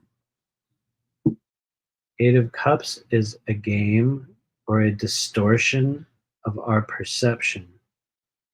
Perception of the past, what we've carried forward from the past, our emotional self, our self-identity, a lot of things, but nothing's actually missing. And so maybe that means something to you. Maybe it's just me kind of, excuse me, diving into, advanced tarot theory. Sometimes I want to do advanced tarot and chakra theory class, but I don't know if anyone, I'm being real, you guys. I don't know if anyone would sign up for advanced tarot theory or chakra theory class, like where we go so deep into it that it's like, what? But we could. That's the thing. We could do that. If there's, someone will get mad when I say this. If there's anyone you know that can do it, I mean, other people as well, but we should do advanced multidimensional tarot theory where we just go crazy deep into it. Because what's cool is you can actually tailor each and every deck that you use. If you have a deck that's not Robin Wood, we use Robin Wood Tarot. It's the cards that you guys see in here all the time. But there's even methods and ways that you can begin to create and generate your own language through your own series of symbols. I often rely and teach the one that we use, but there's a lot of people that are able to do that within their own system in ways that'll blow your mind. So anyway, I think we're going to do that with the chakra class, just so you know, in May, for those of you guys that are still watching. I think I'm just going to go really, like, needlessly deep. I shouldn't say that. Somebody will be like, what? I would prefer the vanilla version of it. Step 1, breathe. Step 2, create a ball of light. Step 3, welcome Archangel Michael. Step 4, see you again next week. Like, don't worry, we're not doing that. But I think we are. We're gonna go a little deeper into it. Anyway, let's do some more readings before I get off on another needless tangent. Who else is here? Ooh, let's see. Jason H says, careful driving in trance. I agree, and yet for those who, especially for those who say, I can't be hypnotized, I've never been hypnotized, hypnosis doesn't work on me. If you've ever had the experience of blanking out while driving home, you know those moments where you're like, well, I just kind of went into autopilot. That's the most common form of self-hypnosis. Maybe not the most, it's one of the most common forms. Literally, the act of driving will put you instantaneously into a trance, which is funny because then we're like, no, you have to stay aware, right? You have to stay on top of everything, keep your eye on the road. And dude, the road is so hypnotic. I mean, really, look at those lines and everything. You guys sort of get where I'm going. You understand what we're trying to say here. Anyway, if you're still with us, go ahead and please hit the like button if you can. Those of you guys that have not subscribed to this channel, I pray that you will do so. What you are witnessing is like the most pure version of like a completely suppressed YouTube channel there has ever been. I don't know how it still happens, but we kind of only lose subscribers, and that's not a joke. Like literally every few days they're like 20, 15, and I'm like, but the number's not really changing. But for some reason they continually delete people off of our channel. So check if you're still subscribed. Who knows? But anyway, let's pull a card for some people before we bounce out of here. Before we suddenly dematerialize, or this live stream gets repossessed by the Galactic Federation. Oh yeah, we're gonna pull a card for Jason. Sorry, I went into a trance, Jason, and I forgot we were gonna pull a card for you. Here we go. For Jason out there, wherever you are, let's take a couple slow breaths. Here we go. What does he need to know? 3, 2, 1. What? Boom. There it is. Congratulations, Jason H. You received the Knight of Wands. If you're just, let's say if you're wondering right now, what would be the recommended course of action for me from an overall perspective? Like if there's a way that maybe spirit or those that guide me in this life, they're saying, hey, maybe you should, what would happen if you tried this or that? How would that be? Knight of Wands is very particular. When you have this energy in your life, your number one mission is to go toward that which excites you, to only go toward what you're passionate about, whether it be a dumpster fire on the side of the road or the most amazing holy spectacle you've ever seen. The Knight of Wands must have a mission. They must have a passion. They must have a burning desire, something that they are yearning for and questing for so deeply that it consumes them. And it's not like everyone's going to have that. So don't feel too bad if you don't. But if you really want to be on your purpose or in a path of positive growth, Knight of Wands must have a mission. And the reality is it's not so much about whether they complete the mission. It's more about the process and the journey. So don't worry if you even set yourself up for unattainable things. Knight of Wands doesn't actually care if they finish the mission. It's like, it sounds dumb. This is straight out of the tarot class. The Knight of Wands is not about finishing the mission. It's about the friends you will meet along the way. Like literally the excitement and the events and the stuff that happens. And it's like, that's what Knight of Wands cares about. If Knight of Wands has those things in his life, something to look forward to, something up the road where they're like, whoa, oh shit, what is that? What is that? I don't know. It could be a disaster. Let's go toward it. Your assignment, if you want to take it as an assignment. And why would I say assignment? Because the knights, you guys, for those that are trying to understand knights in the world of tarot, they're the ones that get sent out on the quest by the king or the queen or whoever's in charge. They're the ones that actually go out and do the thing. So when you're in a knight stage, it's like you have to have a mission. You have to have a thing that you're moving toward. If you're Knight of Wands, it's a thing you're burning toward, that you're yearning for, that you're seeking passionately. Let's say if it's Knight of Cups, well, that's going to be about exploring the emotional depth and allowing yourself to be known on a greater level, and through developing intuition specifically, also going deeper than you ever have. That'll be Knight of Cups. Let's say if it's Knight of Pentacles, that's a whole other story. That's going to be about giving yourself authorization to begin and do things that were never taught to you, things that you'll never be encouraged or acknowledged for. Knight of, we could say Knight of Swords is also a very, very different character. He's going to be all about intensity. He's going to be about purpose, knowledge, intensity, messages, communication. And so anyway, I'm going way too far into your card, Jason, but the one you got is the Messenger of Fire. And whether you're male or female, some people would say Knight of Wands is classically a male energy. So if you look at that from a perspective of elemental qualities, masculinized fire must have something to burn. It's not necessarily about creating something on the other side. Feminized fire, when it takes its form within the feminine channels or the areas of the body, will need to burn something to create something. Knight of Wands, as a masculinated fire energy, might just need to burn something up so they can overcome it, so they can defeat it, even if it's a piece of themselves, right? Anyway, I'm going way too far. Sorry, I went like needlessly far into your card, Jason H. But if you don't have something that you're passionate about right now, my prayer is that you will find one, even if you know you'll never get it. So sometimes it's a hard thing to hear, but even if you'll never get it, it's like a thing. Knight of Wands must be seeking. Anyway, we can do a few more readings here. What's up, Nico Nimbo? This is a cool question. Thank you for being here. Nico says, you mentioned Archangel Michael. Can you talk more about that energy being? Had an experience of being guided by that name and followed. It changed the trajectory of my life in a challenging way. Okay, I want you to take what I say with a grain of salt. I mean that very sincerely and very respectfully. And because I don't know, maybe the answer that I'll give you might not be one that you're looking for. Maybe it will.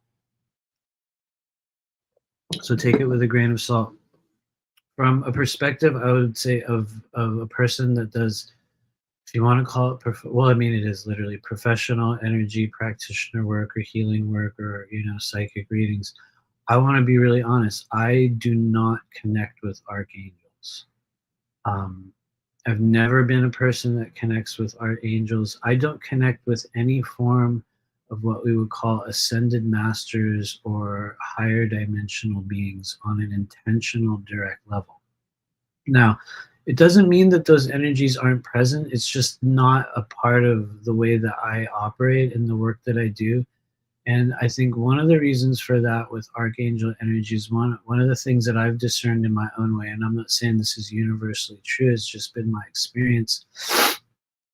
I believe that Archangel Michael is, and this has actually been confirmed by other people, whether or not other people's confirmation makes it also true is another question, but it has been commented upon by people that I respect that the frequency of Archangel Michael has changed. Some would say graduated, some would say shifted into another wavelength. And for many people, the energy that we encounter within our day-to-day interactions with beings that present as Archangel Michael are anything but. I believe that Archangel Michael is the number one most impostered or faked spiritual form that you will find, meaning that oftentimes when people really start venturing into what we would call the shared fourth density astral space, we encounter a number of layers of either higher and lower dimensional beings in varying degrees. And one of the things that I've found time and time again is that sometimes really good energy, sometimes human spirit, sometimes, even kind of mid-level, upper, lower, lower astral beings who some might even say are, not always the best things to connect with. Even those will show up and claim to be Archangel Michael. And I think part of that is because we as humans have trained ourselves to allow anything in that we perceive as Archangel Michael as this benevolent, loving force.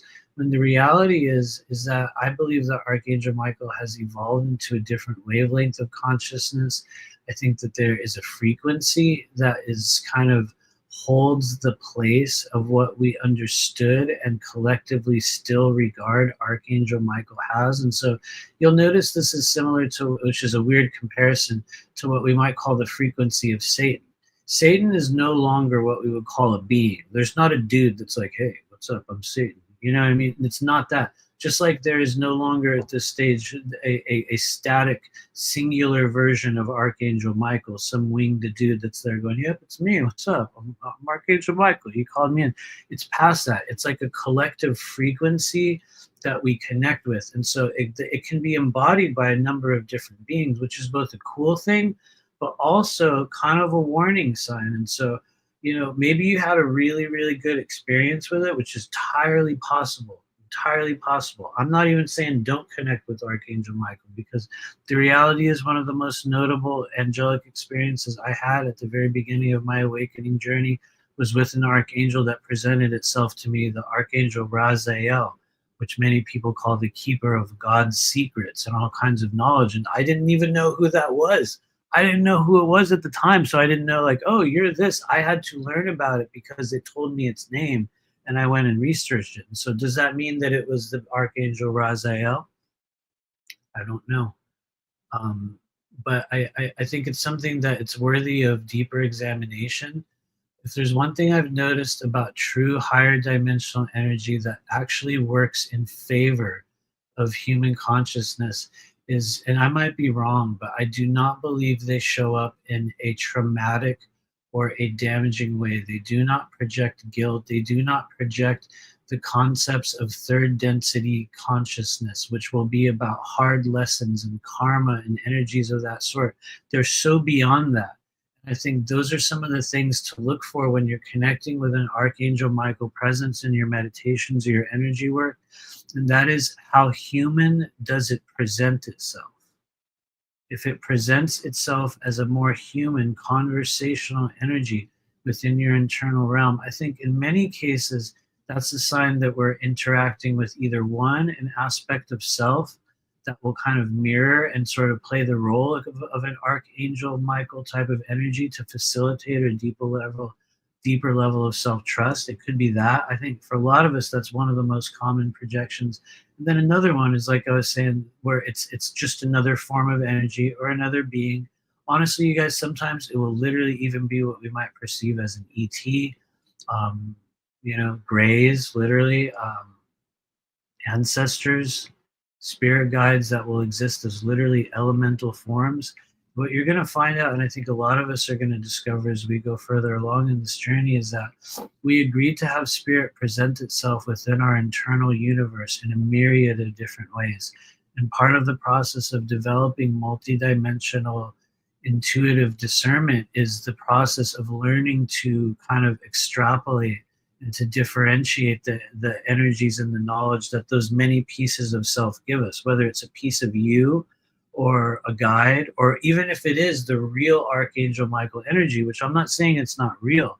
I think that what we're connecting with is a collective of energy. And honestly, not to compare it to anything demonic, but you're going to find that that is the same dynamic that presents with demonic beings as well. People that consistently pray and connect to and summon demonic energies, in many cases, and real experts will tell you this, I'm not an expert in demonic energy, but from what I've learned is that you will not be connecting with that being. Like Belial, one of the princes, or the lords of hell.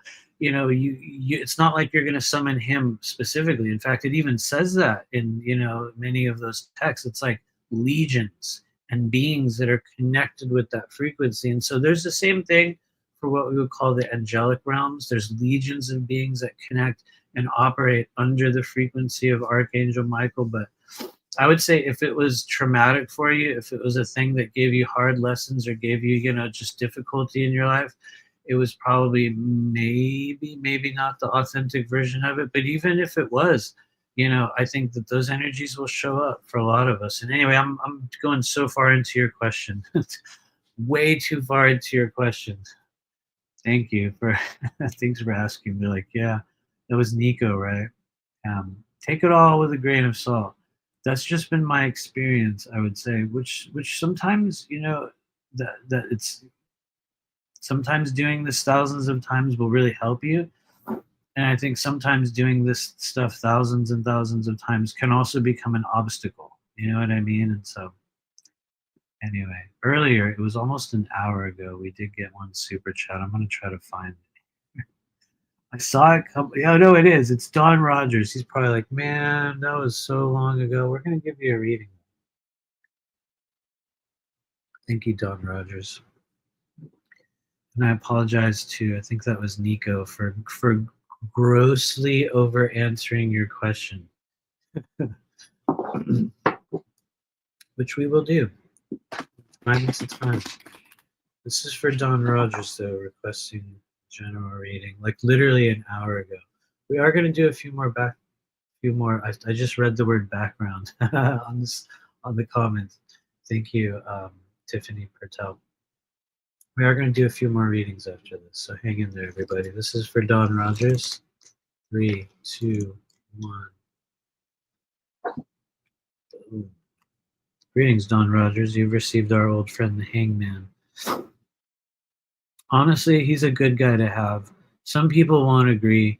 The Hangman, from a very simplistic perspective, the Hangman will nearly always comment upon things that you think are not possible for you. You'll have been trained at certain stages of the human journey. Well, that's probably never going to happen for me in this life. Yeah, I probably won't get that.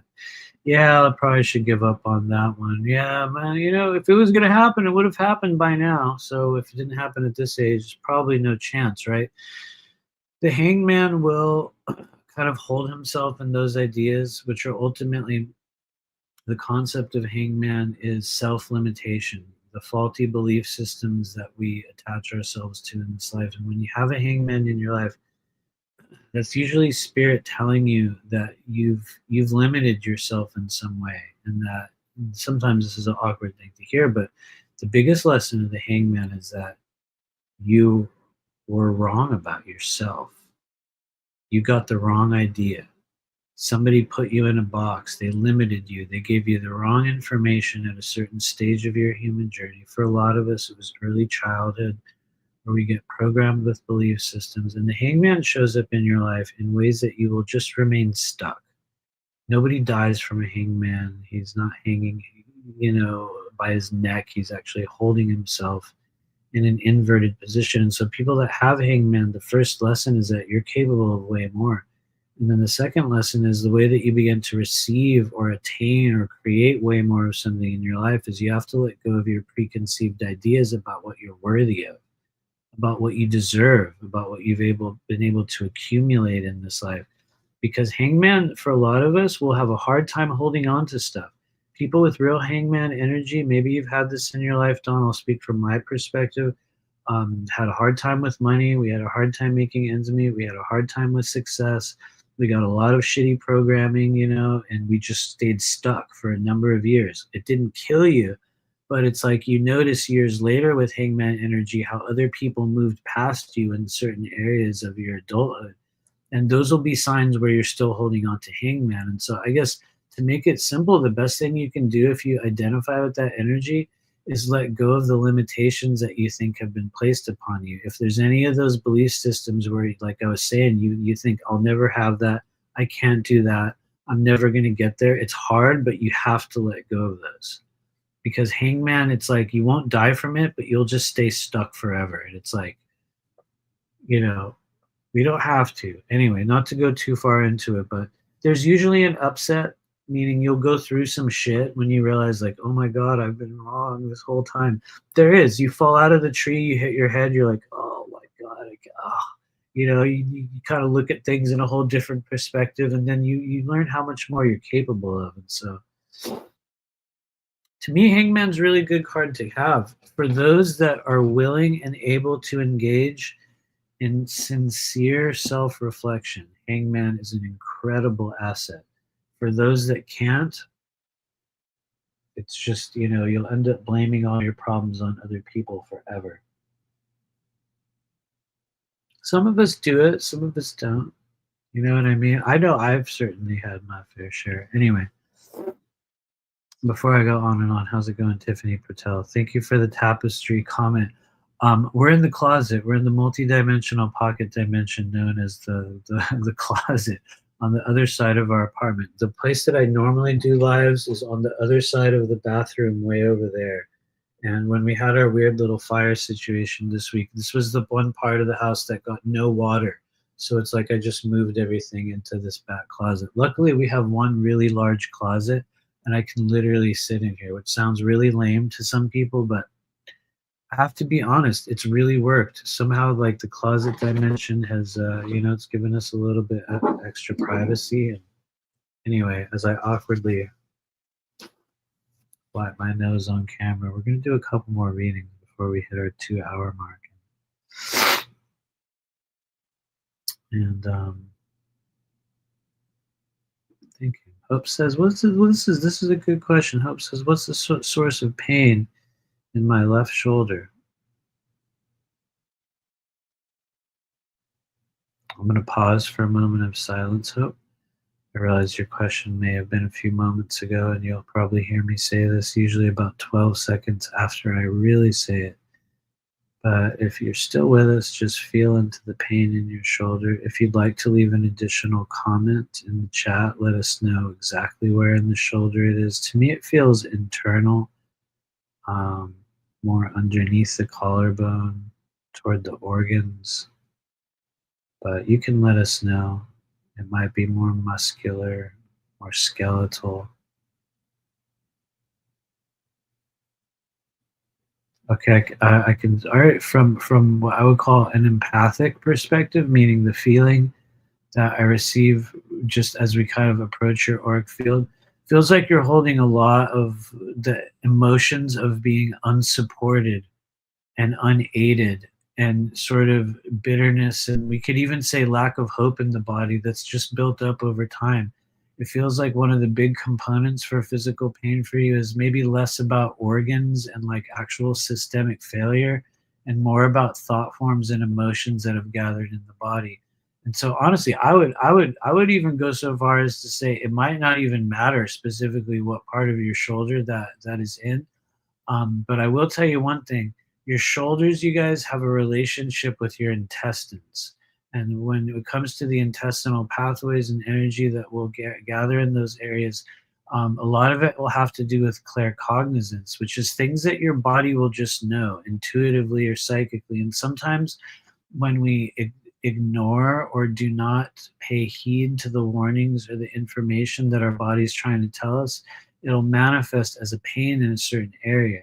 And there is a part of your shoulder near the shoulder blade, which I believe it's just a random acupuncture point, but it has a really interesting name, and it's actually one of the places where the shoulders will gather weight and emotion and experience from other people that's been empathically gathered, and also just stuff that you're holding on to. It's called the celestial gathering point, or that's just one of the translated names for it. And I think it's within the small intestine pathway. For anyone that wants to look up a meridian chart, I think it's small intestine. I think passes the shoulder blade. There's this little area right there where we tend to gather and hold energy in the body, and so um, at least in the energy of the moment, I think you're holding on to a lot of emotions and maybe some trauma, unsupported energies, things you haven't really expressed yet. Um, and then likewise, it could also just be, maybe you need a massage. Maybe you'll know. You will know in your own way. Hope. I hope that makes sense, though. I'll tell you that much. Thanks for being here. Felicia Ashbrowner says, Matthew, red horses often symbolize passion, energy, and emotional activation, encouraging a spirited approach to life's endeavors. I like that. Interesting. What does the black horse symbolize, Felicia? I have a lot of visions of a black horse, which who knows? Is that a good thing or a bad thing? It doesn't feel evil. It feels like what I think they call them draft horses, those really big, thick horses, with like big hooves. You'll know. She'll know what I'm talking about. I've had one of those show up in my dreams on several different occasions. One time it was sick and it actually sort of died in front of me.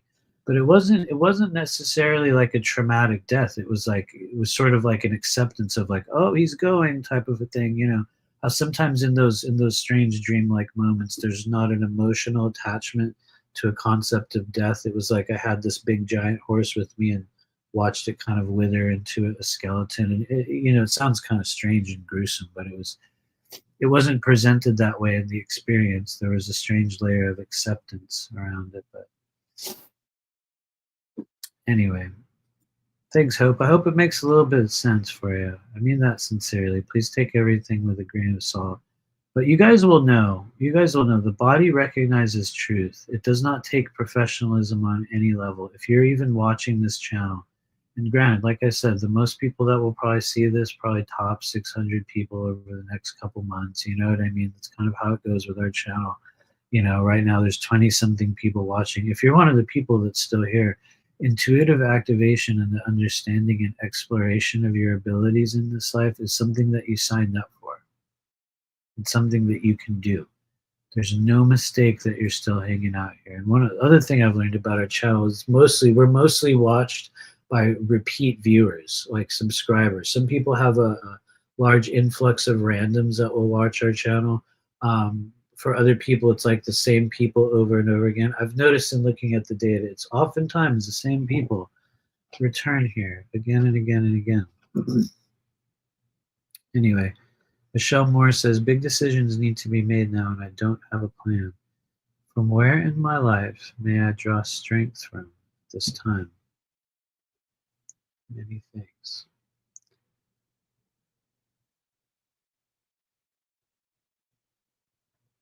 You guys probably won't hear that on the mic, but there's a lot of chaos with upstairs neighbors there. A lot a lot of noise. It's wild. Apartment life. Anyway, this is for Michelle Moore. From where in her life can she draw strength at this stage of the journey? Take a few moments. Let's just breathe with it.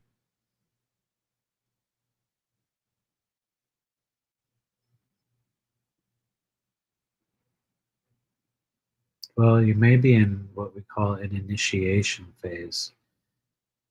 And we commented upon this a bit earlier from the perspective of uncharted territory that one will approach in certain stages of this life, in which you sort of enter this chapter in which uncertainty is kind of like the only constant. It's like every month, every few weeks, there's a new series of difficult decisions that you will feel very unprepared to handle. You know, you'll feel as if you don't have any direction. Kind of like you said in your comment, you'll feel as if you don't have a plan. For a lot of us right now, that's a collective experience that we're being called to go through in our own way. I can say that in my own life, I have some themes of that, probably in different ways. You know, everyone will have their own strange mixture of it, but I think that's something that we were also commenting on at the beginning of this live stream, and that is that certain people right now signed up for a highly accelerated path of development during this year.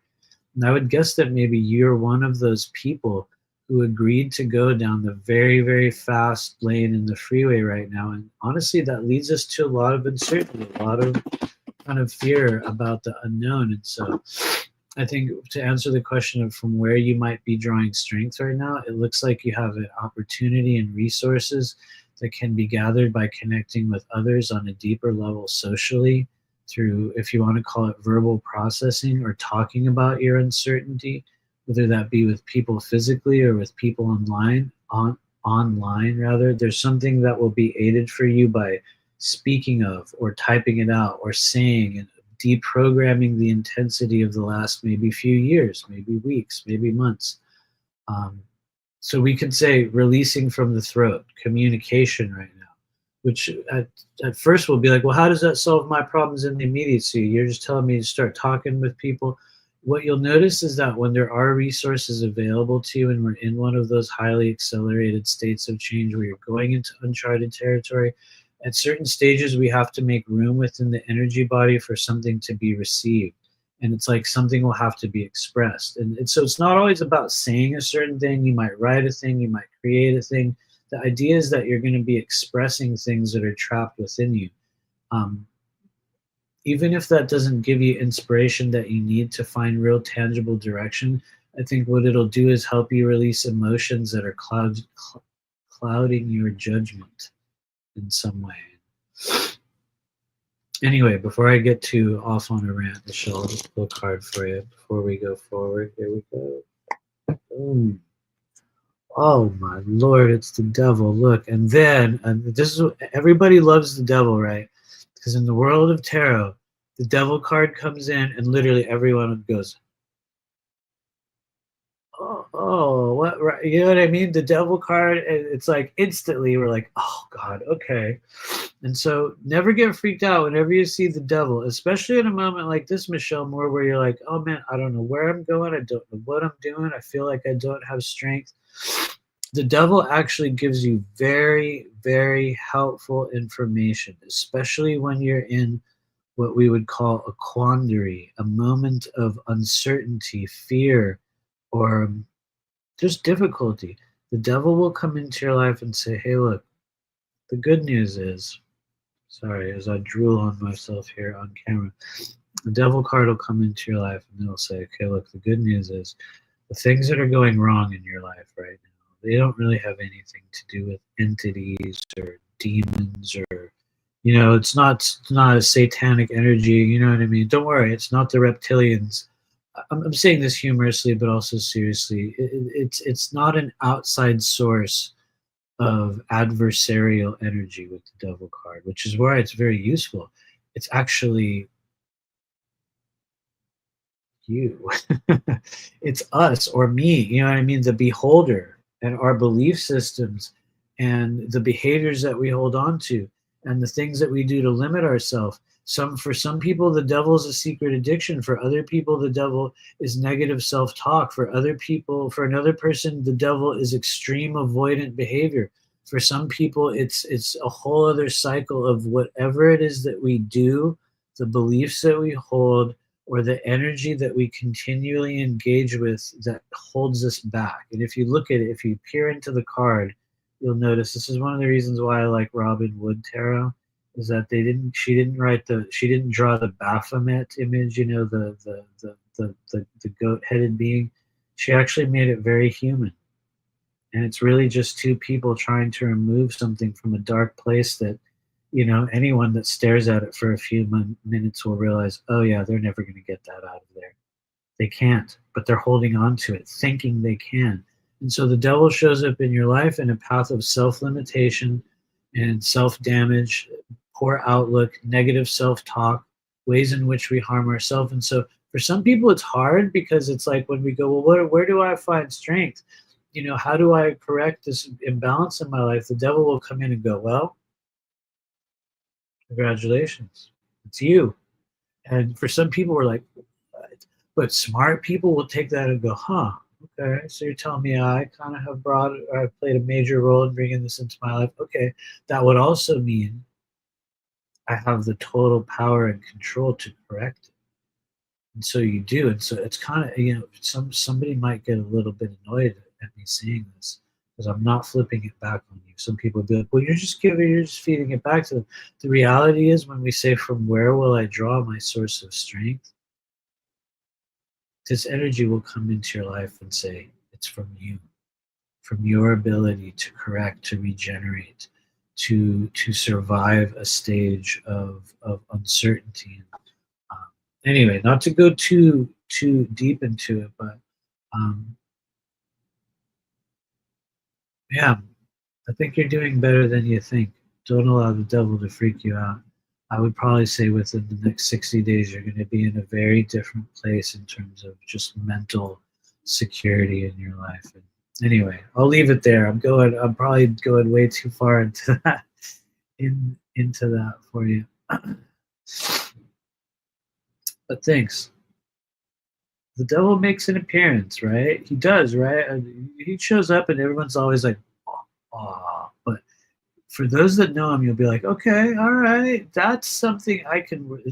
Honestly, that would be my recommended approach. If like you're a reader or you're pulling cards for yourself and the devil shows up, have pride and know, like, oh, okay, so this is something I have full power and control over shifting. Because it is. Ultimately, the devil's one of the only things in the world of tarot you have full power over it. Why? Because it's you. But anyway, sorry, before I get stuck on this. Thank you, White Swan. She says, I'd love a card. Let's tap into the expansion of creations I'm putting out there now, or the crazy illness cycles we've been hit with here. Okay.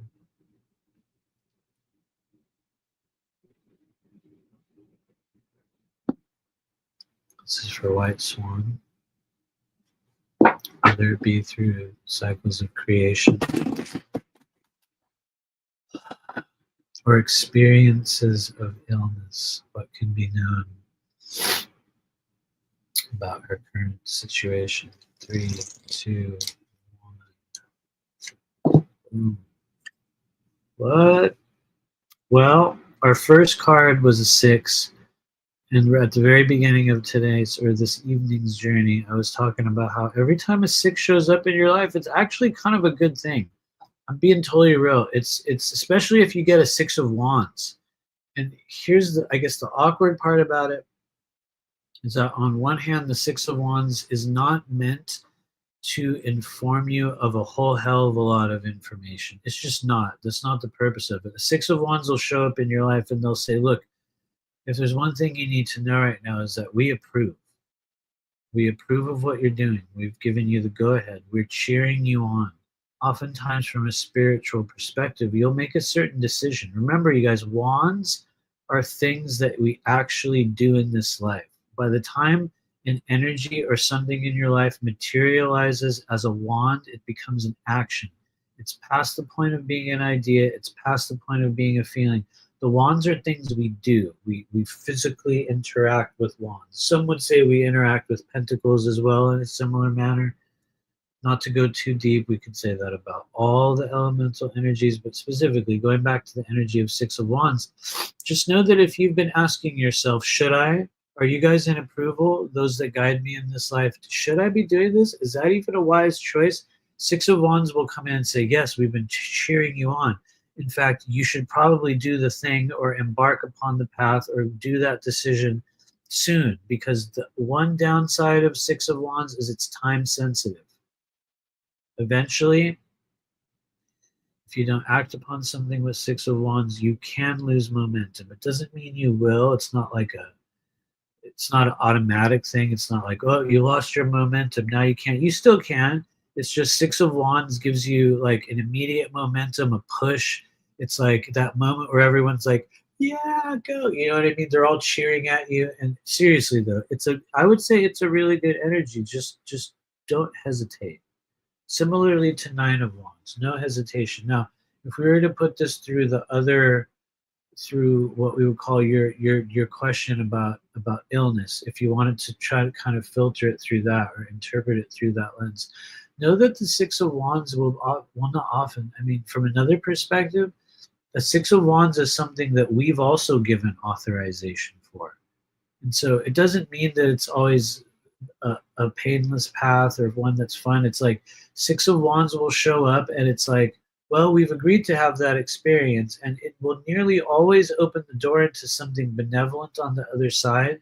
But just know that an authorization has been given, and so every now and then that can be a wave of sickness. Although, as I feel into it, it feels like that's more of something happening within or around you, an energy that's still just being processed. And I think that maybe part of your makeup and part of the way that you process dense energies might be through getting sick, or even other people around you getting sick or having some form of illness. So it might not be related to a Six of Wands at all. It feels like that's part of maybe your general makeup. Maybe a sign that at times you've absorbed a lot of energy, if you notice that's you, you know? Anyway, I'm kind of front loaded a little bit on your situation, so I might be adding previous pieces of knowledge that we've spoken of in the past. But anyway, I hope that helps, White Swan. I hope it makes a little bit of sense for you. And yeah, thanks for being here. Next up, we got Selena. How's it going? I hope your new car is going well. I saw that you got the Prius. Now, a lot of people out there, there was the stage with like Priuses, where everyone made fun of them. They're like, oh, it's such a lame car. And I'll be real, I was also one of those people that was like, Prius is so lame. I'll never have a Prius. I don't want that stupid car. And then for some reason, a few years back, I remember like I got a car. I had the first real car wreck of my life, which was pretty bad actually. I put, knock on wood, it was the only one that I really had to endure in this life. But and for some reason, when I went to get a car, you get that little mini insurance payment, and I was like, I ended up getting a Prius, and it was actually the best car, hands down, I have ever had in my life, beyond shadow of a doubt. And so, anyway, sorry to give away some of your personal data here, but we were talking about that on Facebook. So congratulations on getting the car. It's been the most trouble-free vehicle I've had. Even if it's not the coolest one, you know what I mean? Although I don't think anyone cares about that now, right? It was like a meme for a minute, right? It was like a meme where they're like, cool Prius. But like, honestly, I was like, yeah, dude, I hardly have to buy gas at all, man. I'm like, hell yeah, I'm into that. But anyway, here we go. I'm going to pull a card for you. For those of you assisting Selena.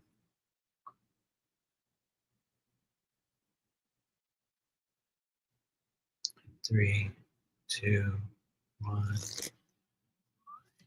Boom. Selena, you've received a 10 of Pentacles, which earlier I was talking about how certain cards will they show up in cycles and seasons. They come around a lot. Eight of Cups has been a common one. I think we were commenting on that earlier. And then likewise, I know you've heard me say this before, Selena, but there's certain cards that just they don't, it's like they show up all the time, like certain people in your life, they come around a lot and you're like, oh, you're here again, okay, cool.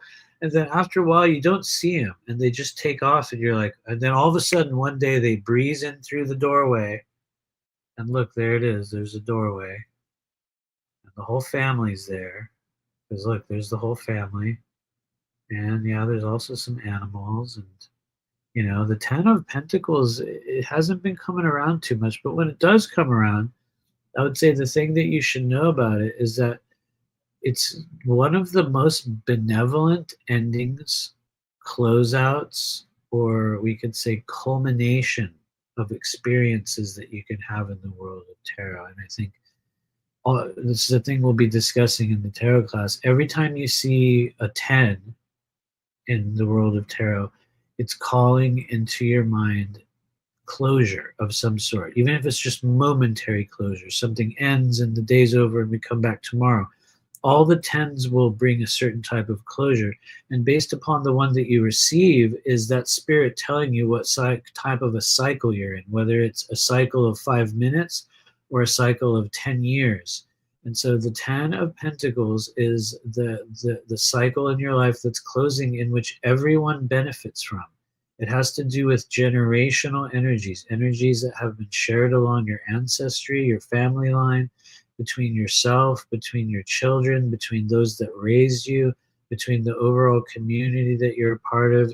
Pentacles are things that we accumulate in this life. They're most often looked at by like things like money or belongings. If you want to get technical, Selena, the fact that you got a car, that's a pentacle. In the world of tarot, your possessions would also be pentacles. And so a 10 of Pentacles will come into your life at a stage in which you're receiving a benevolent closure surrounding things that you've accumulated. And so honestly, it will actually, now this makes sense. You'll see this a lot during the time of year when people do taxes and they get money back. The 10 of Pentacles will say, look, this is a time where if you play it right, you're going to get something out of this. And in the process of it, you're going to go through a doorway or a passage point in your life, and you won't really return in the same way, which for some people adds a whole other layer of something to it. You're like, what do I mean? I won't return in the same way. Meaning that whatever generated, whatever decisions that are created through the 10 of Pentacles experience, it's kind of permanent. It doesn't mean like a whole thing will end in your life, although sometimes it is. Like every now and then the tens will show up and it's like a life chapter ending and you're like, yep, we're never going to be the same after this. And the good news is it's the good version of that. It's not like, oh my God, I'll never recover from this. It's not that energy. It's like, whoa, something's closing out and damn, we got more than we expected. In fact, when the 10 of Pentacles comes into your life, and if you're willing to allow things to end in a generational way, everybody wins. I would say that that's directly from tarot class. In the 10 of Pentacles, if you allow yourself to go through a doorway from which you will not return the same version of yourself, everyone, you and all those around you, will benefit from that change. And so, it could be a big deal, it could be a minor thing, but honestly, all the tens will bring into your life a very particular type of experience. And I guess you got the one where everyone wins. And so anyway, I probably just said that like 3 or 4 times in a row, but let's do it. We're going to do a couple others before we roll out of here, now that we've passed the 2-hour mark. Thank you for those of us, or you rather, that are still hanging out with us over here. And I saw another super chat. I think it was Mr. Scoggins. Thank you, sir. Good to see you. Mr. Donald Scoggins, we will pull a card for you. Real quickly, though, don't let me forget, Donald. Send me a mental telepathic message if I get too focused. But real quickly, before that, Felicia says, Matthew, black horse symbolizes power. Big black horse in your dream is a perch you're on. I was thinking earlier of asking you to pull a card for my horse, King. He's black and has pain in his back legs. Wow. Sorry to hear that. Sorry to hear that he's having a hard time. Interesting. I've not heard of that type of horse. But then again, I have low horse experience, Felicia. I love horses. I just didn't get exposed to them. I was very, Southern California. They still have horses there, but, I was raised in a different environment. But We're going to go back to Mr. Scoggins real quickly. Donald. There we are. For those of you assisting Donald, anything that needs to be seen or heard or acknowledged at this stage? Well, it's March 1st, so we're in a new month. What needs to be seen for the month of March? 3, 2, 1. Here we go. Boom. Whoa, you got the King of Pentacles. All right, okay. Mr. Scoggins and anyone else who needs to receive it. Man, King of Pentacles is a very comfortable person. Some would say he might be the most comfortable person in the world of tarot. And you guys will notice I make that claim a lot about characters in tarot, and that's a thing you're going to discover for those of you guys that are taking our tarot class. And when you begin to understand the cards, you realize a lot of them have very key traits. And they're going to have things where they're like, you're the best version of this. You might be the worst version of that, or you'll be really strong in this. You'll be, you might not be too good in that. But they each have tendencies. They have manners of expression, and they have kind of this way of operating in the world. And when you have King of Pentacles energy, you're going to be comfortable. People are going to look at you and they're going to go, that looks like a comfortable. And what's crazy, Donald, is we've met in this life, and I can say you have this energy. A number of us in the chat have met you, and I think they will also agree. The King of Pentacles has this energy where you look at them and they're like, huh, you kind of have your shit together. You look pretty good. You're well built. Got pretty good, got a pretty good car. You got a pretty good outfit. You know what I mean? They will come across as refined, as comfortable. It's usually a good thing, because you'll notice King of Pentacles. You'll be like, oh, it looks like he's doing okay over there. Even if you're not doing okay, I'm not trying to say you are or you aren't, but just as a person, King of Pentacles presents well. In fact, most people see a King of Pentacles and they kind of want it. They want something that they have. They have a sort of vibe of accomplishment. I think you do have a little bit of that, but here's where King of Pentacles will also get kind of weird. King of Pentacles gets stuck in a way of being. They get stuck in routines. They're very comfortable. They're polished. They have beautiful environments. They're able to create things. They're abundant beings. They do a lot of their problems in that side of the world are taken care of. Where they have a hard time is breaking out of kind of routines and belief systems and elements of control that they hold on to, and the way that they think it should be. King of Pentacles, their challenge is to let in new energy and to bring spontaneity in their life, and to also let go of control. And that's not to say King of Pentacles is the most controlling character, because he's definitely not. But when it comes to being comfortable, when it comes to being well put together and well built in a beautiful environment, King of Pentacles is the most. In fact, people go to King of Pentacles. King of Pentacles doesn't go to you. Meaning that when they really want something you have, they come to you to seek it. And so, honestly, it's a powerful energy to have. I think, let's say if you're not feeling like a King of Pentacles, I think one of the things that you can do is rearrange the room that you spend the most time in. Force yourself to wake up looking at a different angle or a different wall. It'll create change in your life. And I would say just don't allow yourself to become stagnated in any place, any way, any tribe, any belief system. Stagnation and reliability are the downfall of King of Pentacles.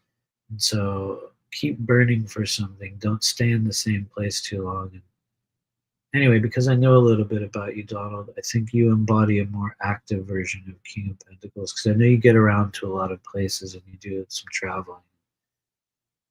Anyway, I'm just going on and on your King of Pentacles. So lastly, I'll say, please allow yourself to receive something new in the coming months. Just Pentacle people in general sometimes have a hard time. The world might be trying to give you something, and if you have really strong Pentacle energy, you might have a hard time, possibly having a hard time receiving it. That's one of the big missions of Pentacles. As an elemental energy, you guys, Pentacles have to learn to receive. Anyway, I'm getting too far into tarot theory here. We're going to end this one before the 2.5 hour mark. Not that it matters, but just for the sake of everyone's time here tonight. So in the meantime, We're going to do a couple more readings here, but thank you, Mr. Scoggins. Greetings, Lisa D. Martino. Mr. Scoggins, yes, thank you. So let me know who else is here.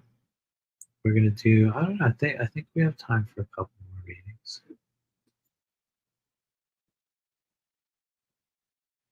I'm going to scroll through and find somebody here.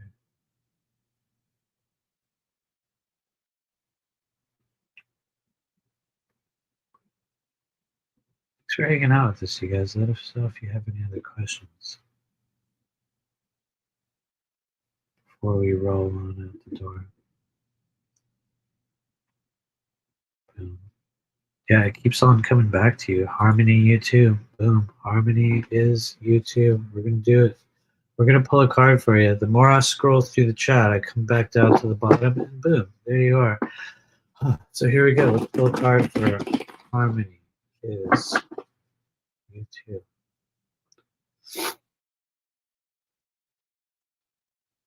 Take a slow breath in if you're still with us. Yes, you will hear it 12 seconds after I actually say it. For those of you assisting the individual, it's Harmony 2. Here we go. 3, 2, 1. Boom. Whoa, it's a good sign. You got the Lovers. This is another one we haven't seen too much lately. This is also a really fun symbol for people to receive because it's one of the cards in the world of tarot that does have a slightly different meaning for each person that receives it. And so the first thing you do when you pull the Lovers card is this I'm being very authentic here, is you look at it and you ask yourself, what does this card symbolize to me right now in my life? Some people have what this represents. Other people are seeking what this represents. Some people are avoiding what this represents. Other people have never experienced it and they don't know how to generate it in their life. Other people see it and they're like, oh yeah, that's me and so-and-so, or me and my partner, whatever it is. The first version that you receive of the Lovers is Spirit giving you your own understanding of it. And what it often refers to is the layers of self-acceptance and the manner through which we create union and come together in this life. And it's not always a physical coming together. It's also within the self, within understanding the masculine elements of who you are, the feminine elements of who you are, and allowing yourself to experience that in the eyes of another person. For some people, the Lovers can begin or be a continuation or even a healing of the most intimate stages of your life, a stage where you might connect with other people in a deeper level that you've never had before. It doesn't always show up as a romantic love, but it can also show, it certainly can, if that's the force that it represents to you in your life. For other people, it can be stages of companionship or inclusivity, or stages of your life where you finally feel like you're a part of something, you're connected with people. And you'll notice that I think really ultimately what it does for people is it'll change you. It evolves your sense of self. It evolves the ways in which you learn to connect deeper with the world. It changes the way you connect intimately with other people. Honestly, for most people, like I said, it takes a much more of an individual path. But I would say, just as a singular omen in terms of pulling cards for you this evening, I think the Lovers is asking you to notice where you're at within the spectrum of what this represents to you. Number one, take gentle stock of what does that mean to me? Where am I right now? What am I seeking? What's my current status? And then secondly, what is it that I need to accept about myself, like me specifically, that can allow me to be more in touch with however I need to, whatever it is I need to do to create deeper connection. Because ultimately, like, the mission of what the Lovers brings into your life will be deeper connection, more intimate, meaningful, if you want to call it loving, connection, even if it's not romantic. And so, anyway, I think I'm like way over interpreting this one card for you, but to me, it's a very good thing to see. Dependent, kind of on, I think one of the other cards we were talking about, I think the Hangman, the Lovers, for people who receive it, it kind of requires us to be able to reflect upon the self in ways that some people can't. Some people have a hard time with that. So, anyway. things. I hope that makes sense. And we're going to do one final one. We're going to do one last reading here. So if anyone has any final questions, throw it on in the chat. In the meantime, we're going to look for somebody here. Thanks for hanging out with us, you guys. Once again, we do have our tarot class beginning on March 16th. It's just about 2 weeks. We're going to do another live in the coming week where we do a few more readings. We're going to talk a little bit more about it. Who knows? We might have some other people coming out with us. I have no idea. It kind of all depends on where we end up over the next week or so, but it looks pretty hopeful. We had one other person mentioning pulling a card for someone. Where did you go? Oh, it was been charged. They say card for a friend who has an autoimmune issue that takes her energy. She is young. She identifies as disabled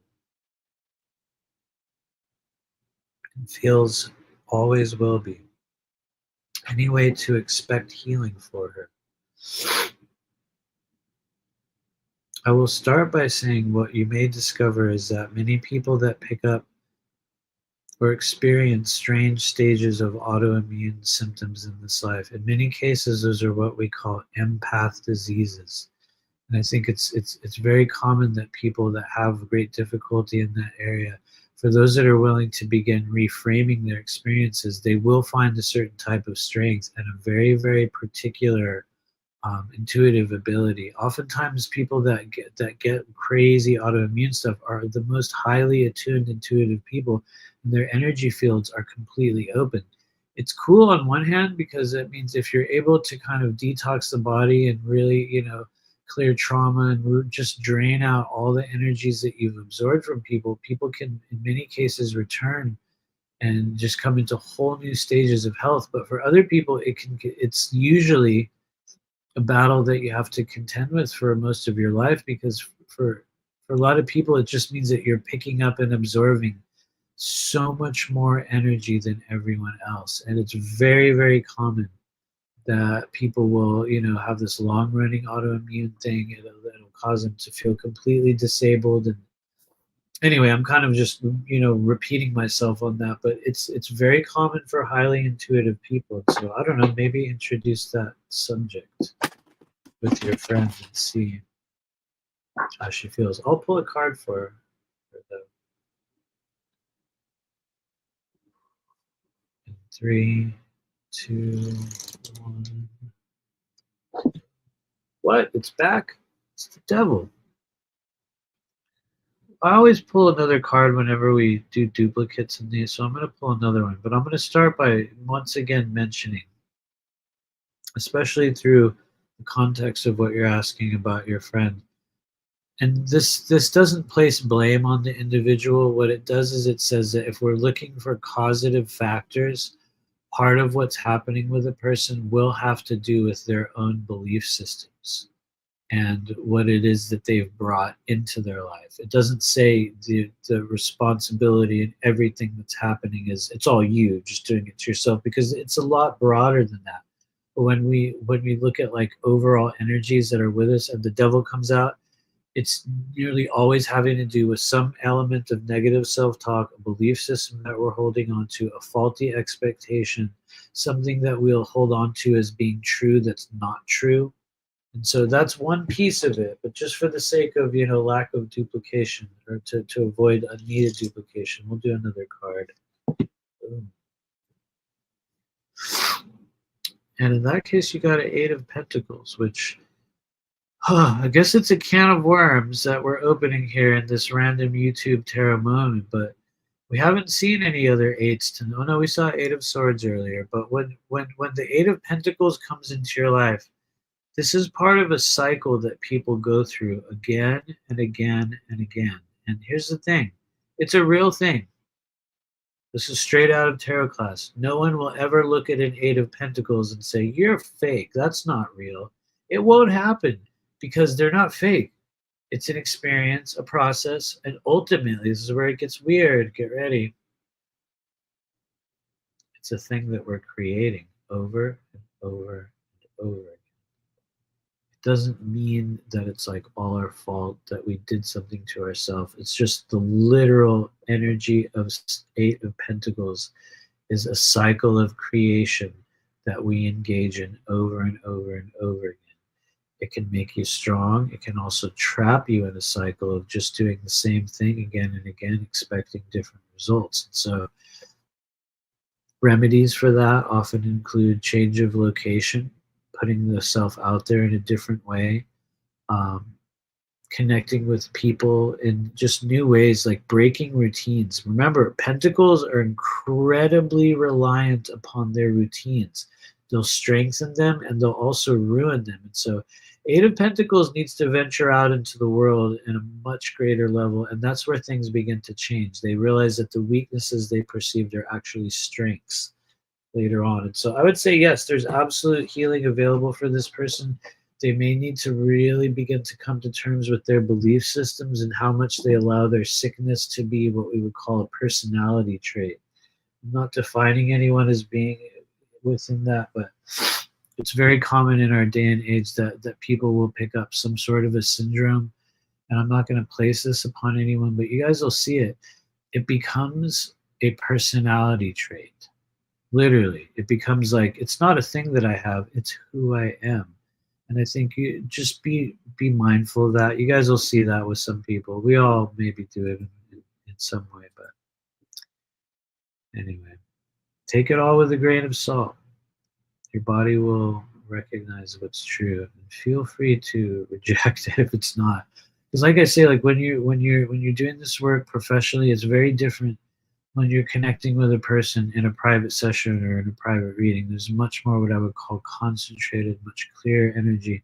I think one of the cool things about doing social media readings or stuff online is that if you can train yourself to do it, it allows you to very reliably kind of pull a page up of a person's energy field and kind of feel into it.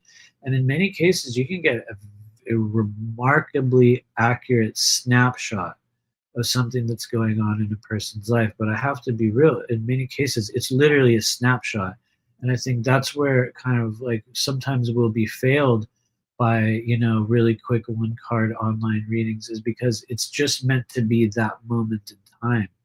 And honestly, I cringe at certain other readers. I'll just be real. Maybe I shouldn't say that, where they will go to great lengths to define entire chapters and things in a person's life based upon a group intuitive reading that's done over YouTube with, anywhere between 30 to hundreds of people present. When I think anyone that really does this work will also know, like, whoa, man, that also greatly dilutes the energy of the moment. So that's why I always say, take it with a grain of salt. But anyway, that said, I appreciate you guys hanging out with us for this whole thing as I awkwardly wipe my nose once again. But for those of you guys that want to join us in our next quest, the next mission of 2025, it's starting March 16th, where we're going to be taking a group of 12, maybe a little bit more than 12 individuals from all over the world through a 6-week journey of learning how to read tarot. And ultimately, and yes, I already went on an epic rant about it an hour ago, but really what are we doing? We are developing a language with which to speak with spirit.